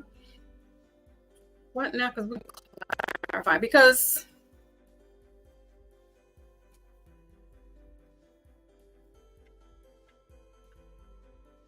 yeah, like that's the energy that I'm getting is like not so much being with somebody like monogamous, but it's that don't leave your girl around me. True player for real. And when I see love yourself first, it's you should be taking care of yourself, right? Doing all the validations, affirmations, eating well, yoga, whatever, exercise, right? But it's like oh Lord have mercy. I think I'm gonna have to listen to some Usher later on. Like because Usher, because this whole Libra energy right here is like, I want to love you down. I want to take care of you first. And they are okay. Never mind. Lotus, I need your help. Because I can't handle this Libra reading right now. They will want to take care of you first. Oh, you good? My turn. Hey. What? Oh goodness, Libra. I'm glad I saved y'all for last, because my goodness, you got me saying my. You sure look good tonight, and you're so damn fine. Somebody's having a good night tonight. That's all I gotta say. Out of all of the cards, Libra would have to bust it wide open. Out of all of everybody today, somebody's getting busy today. Somebody might have got busy. Somebody's getting busy. Somebody's planning for a midnight thing. Oh, okay. I see you, Libras. Okie dokie. Mm-mm-mm. All right, what else? Let's clarify this. Love yourself in reverse.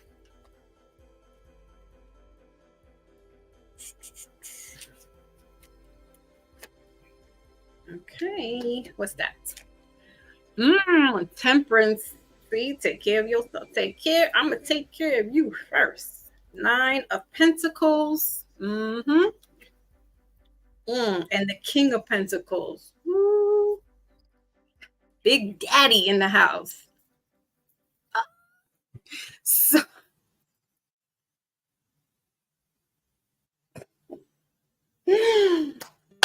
all right, guys. Libra, you got temperance here. I believe this is Sagittarius. I can't remember at the moment. Somebody's doing role playing. Somebody's, there's a lot of sexual energy that's happening right now, Libra, but it's sexual healing. All right. So somebody's going to be playing some Marvin Gaye tonight. Like, it's going to be a real romantic. Libra, really? That's cute of you. I didn't know you can be like that. Might be dealing with a Sagittarius, or if this is a Libra female, she could be dealing with a Capricorn. Ooh, that's a nice little spicy mix. Capricorn and Libra, or a Taurus or Virgo. Virgo and Libras, that's a spicy mix too. That's a nice sensual. So, this could be going on. Things are being planned out. You may do the whole little whining and dining. Get your partner nice and ready. And so tonight, things are going off. Okay, let's keep it moving. Yes, healing that sacral chakra. Right, Lotus. Oh, if I go there, baby, with you. I didn't know Usher had it in him to sing that. I was like, He became a man with that album. Like, that's when Chili hurt his heart. This all it takes is one bad breakup, man. Listen, Chili done hurt his. He had an older woman. All right, so we got camera here for you guys. Yep, date. Okay, so tonight, Libra. All right. You could be meeting someone new, but I feel like it says here, plan or set a date. So this is what you're doing. We got here the sword and the rose, clarity, truth, protection. You're just like, listen, you're being very scorpionic. All right. You're just being real spicy right now, Libra, making plans,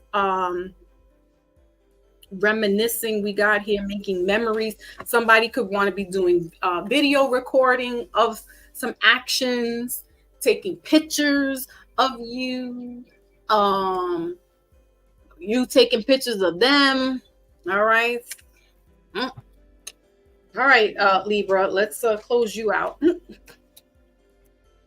They came out swinging out of all the signs.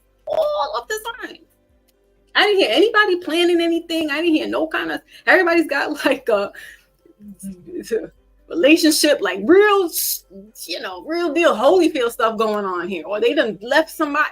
No, Libra's telling you today is the day that we supposed to be doing the damn thing. I'm not mad at you, Libra. I got a special little place in my heart for you guys. Girls. Because the Libra women are just as spicy. This I know. Not just the men folk. When I say Libras, I love Libra men and women. My bestest friend from elementary school. We still talk 30 plus years. She's a Libra. So, trust me.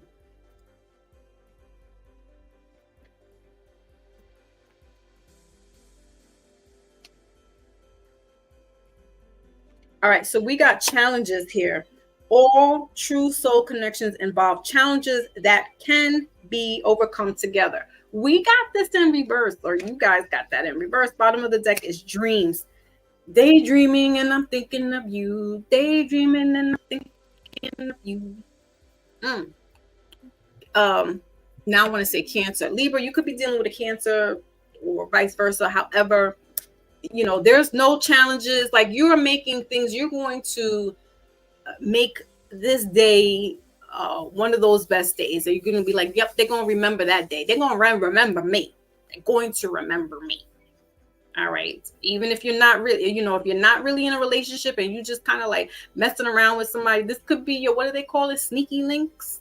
The kids call it nowadays. This could be what that's going on, because you probably really don't have a person per se. So you just like, yo, whoever's whatever. Could be somebody new that you're talking with now. So you're like, yeah, I'm gonna wine and dine you. Okay. So initials are J and X. J and X for Libra. So that is it. Let's get the message for the air signs.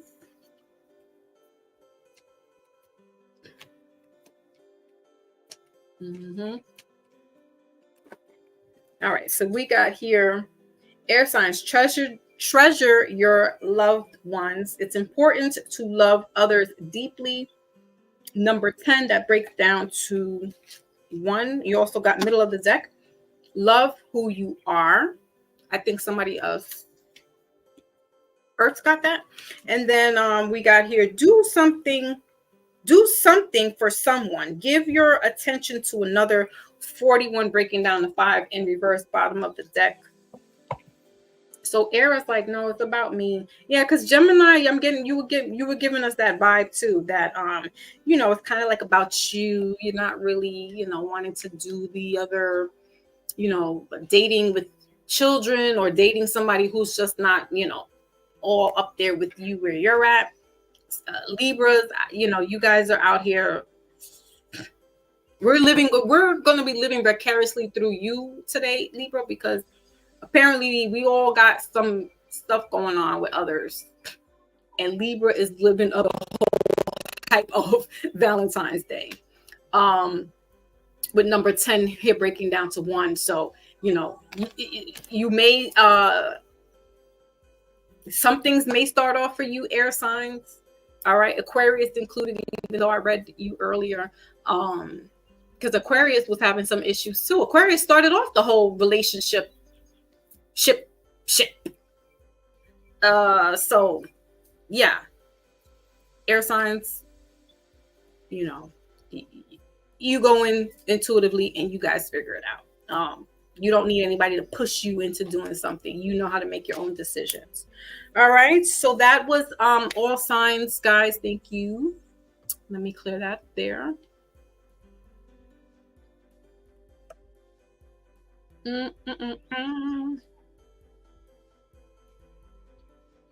All right. So that is it. Again, I'll put up these books so you guys can take a screenshot if you want to write it down. The first book is Sexual Astrology by Martine. You want to, know about yourself or your partner there, your love interest. And remember, it's good to know your natal chart, right? So that you have a better understanding of, you're not just your sun sign. You're not just, because we do have here the Black Love. This is also another book that I put up, Black Love Signs. And none of these books actually talk about like your moon sign, your rising, your Venus, and things of that nature. But once you know what all those signs are and how, like the major 3, major 4 that you should be looking into, which is, if you want to include Mars for men, because Mars would be more of their passion and their sexual, as opposed to the Venus, because Venus is more on the romantic side of things, then you can look to see what your Mars is, right? But it's good to know all of those 4 or 5 signs, and then the messages that you get, like something like a reading like this, will make sense for you all around the board, right? So like just Libra would probably make sense, but if you checked out what your moon sign was or what your rising was, or your Venus or your Mars, then yeah, it would make better sense. Okay, the other two books were Soulmates and Flames by Elizabeth Clare Prophet. And the last book, which I didn't really go into, but I'll read one little piece of excerpt here, is The Mastery of Love by Don Miguel Ruiz.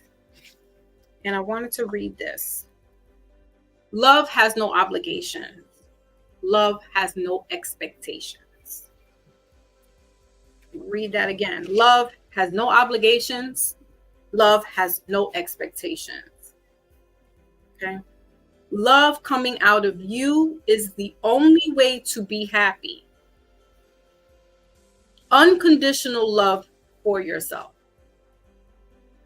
You have the right to love, to smile, to be happy, to share your love, and to not be afraid to receive it also.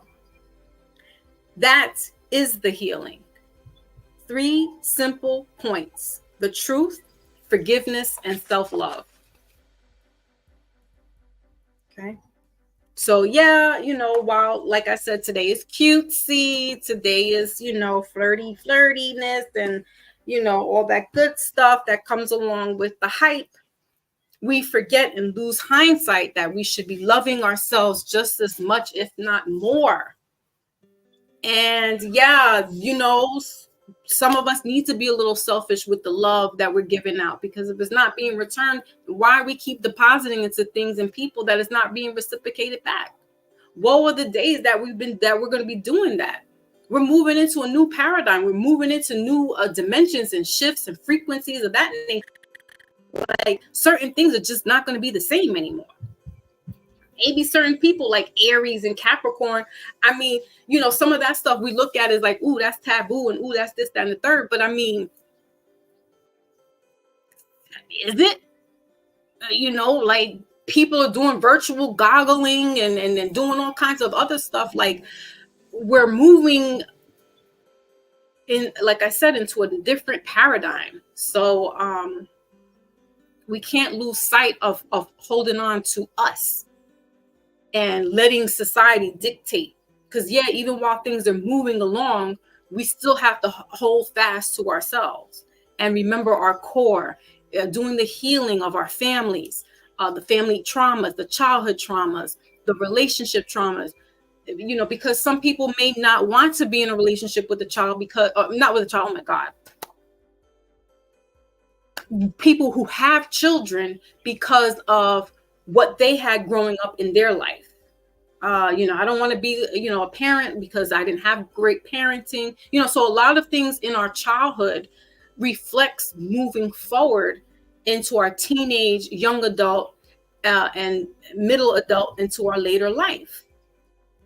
And if you don't get to starting to fix that now, then that's it for you, because you're pretty much stuck in your ways after a certain point. But if you are a person who doesn't mind evolving, doesn't mind change, doesn't mind having a spiritual, cleansing, then the better for it, because that's part of the self-love, not getting hooked up on and caught up on, again, what society and all this nonsense dictates to us. And then we get caught in the, oh, I didn't get roses today. I didn't get flowers. They didn't send something to me. Thank you, my Lotus. Love you too.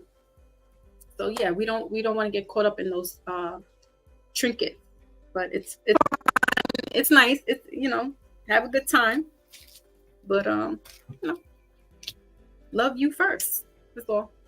All right, guys. So we're out of here. Thank you so much for everybody who did stop by, come through. Again, thank you to the new subscribers, to the replay gang. Thank you so much for sticking around for almost 4 hours. And hopefully you got some kind of insight. And I will keep you guys aware of any changes happening in the community section. So you definitely want to check the community section out, because that's where I put all my information. Or on IG, Foxy Moon Spiritual Alchemist. I'll put it in the chat. Yeah, I don't really, I try to stay on top of going into my Foxy No Spiritual Alchemist IG. Oops, shoot. But give me like a day or two. It takes me about that. Why does it keep doing that? Oh no. Hold on, guys. Because I did something wrong. Okay.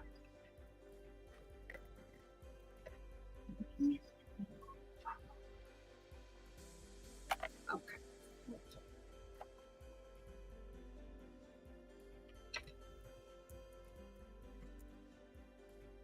All right, so there we go. I'm gonna put it up for you guys.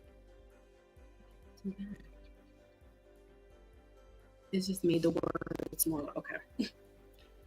Technology. All right. So again, if you want to reach me and see any comments that if you don't catch on YouTube, you can go to my IG, and that's where I have information posted. Right now, again, not doing any personal readings.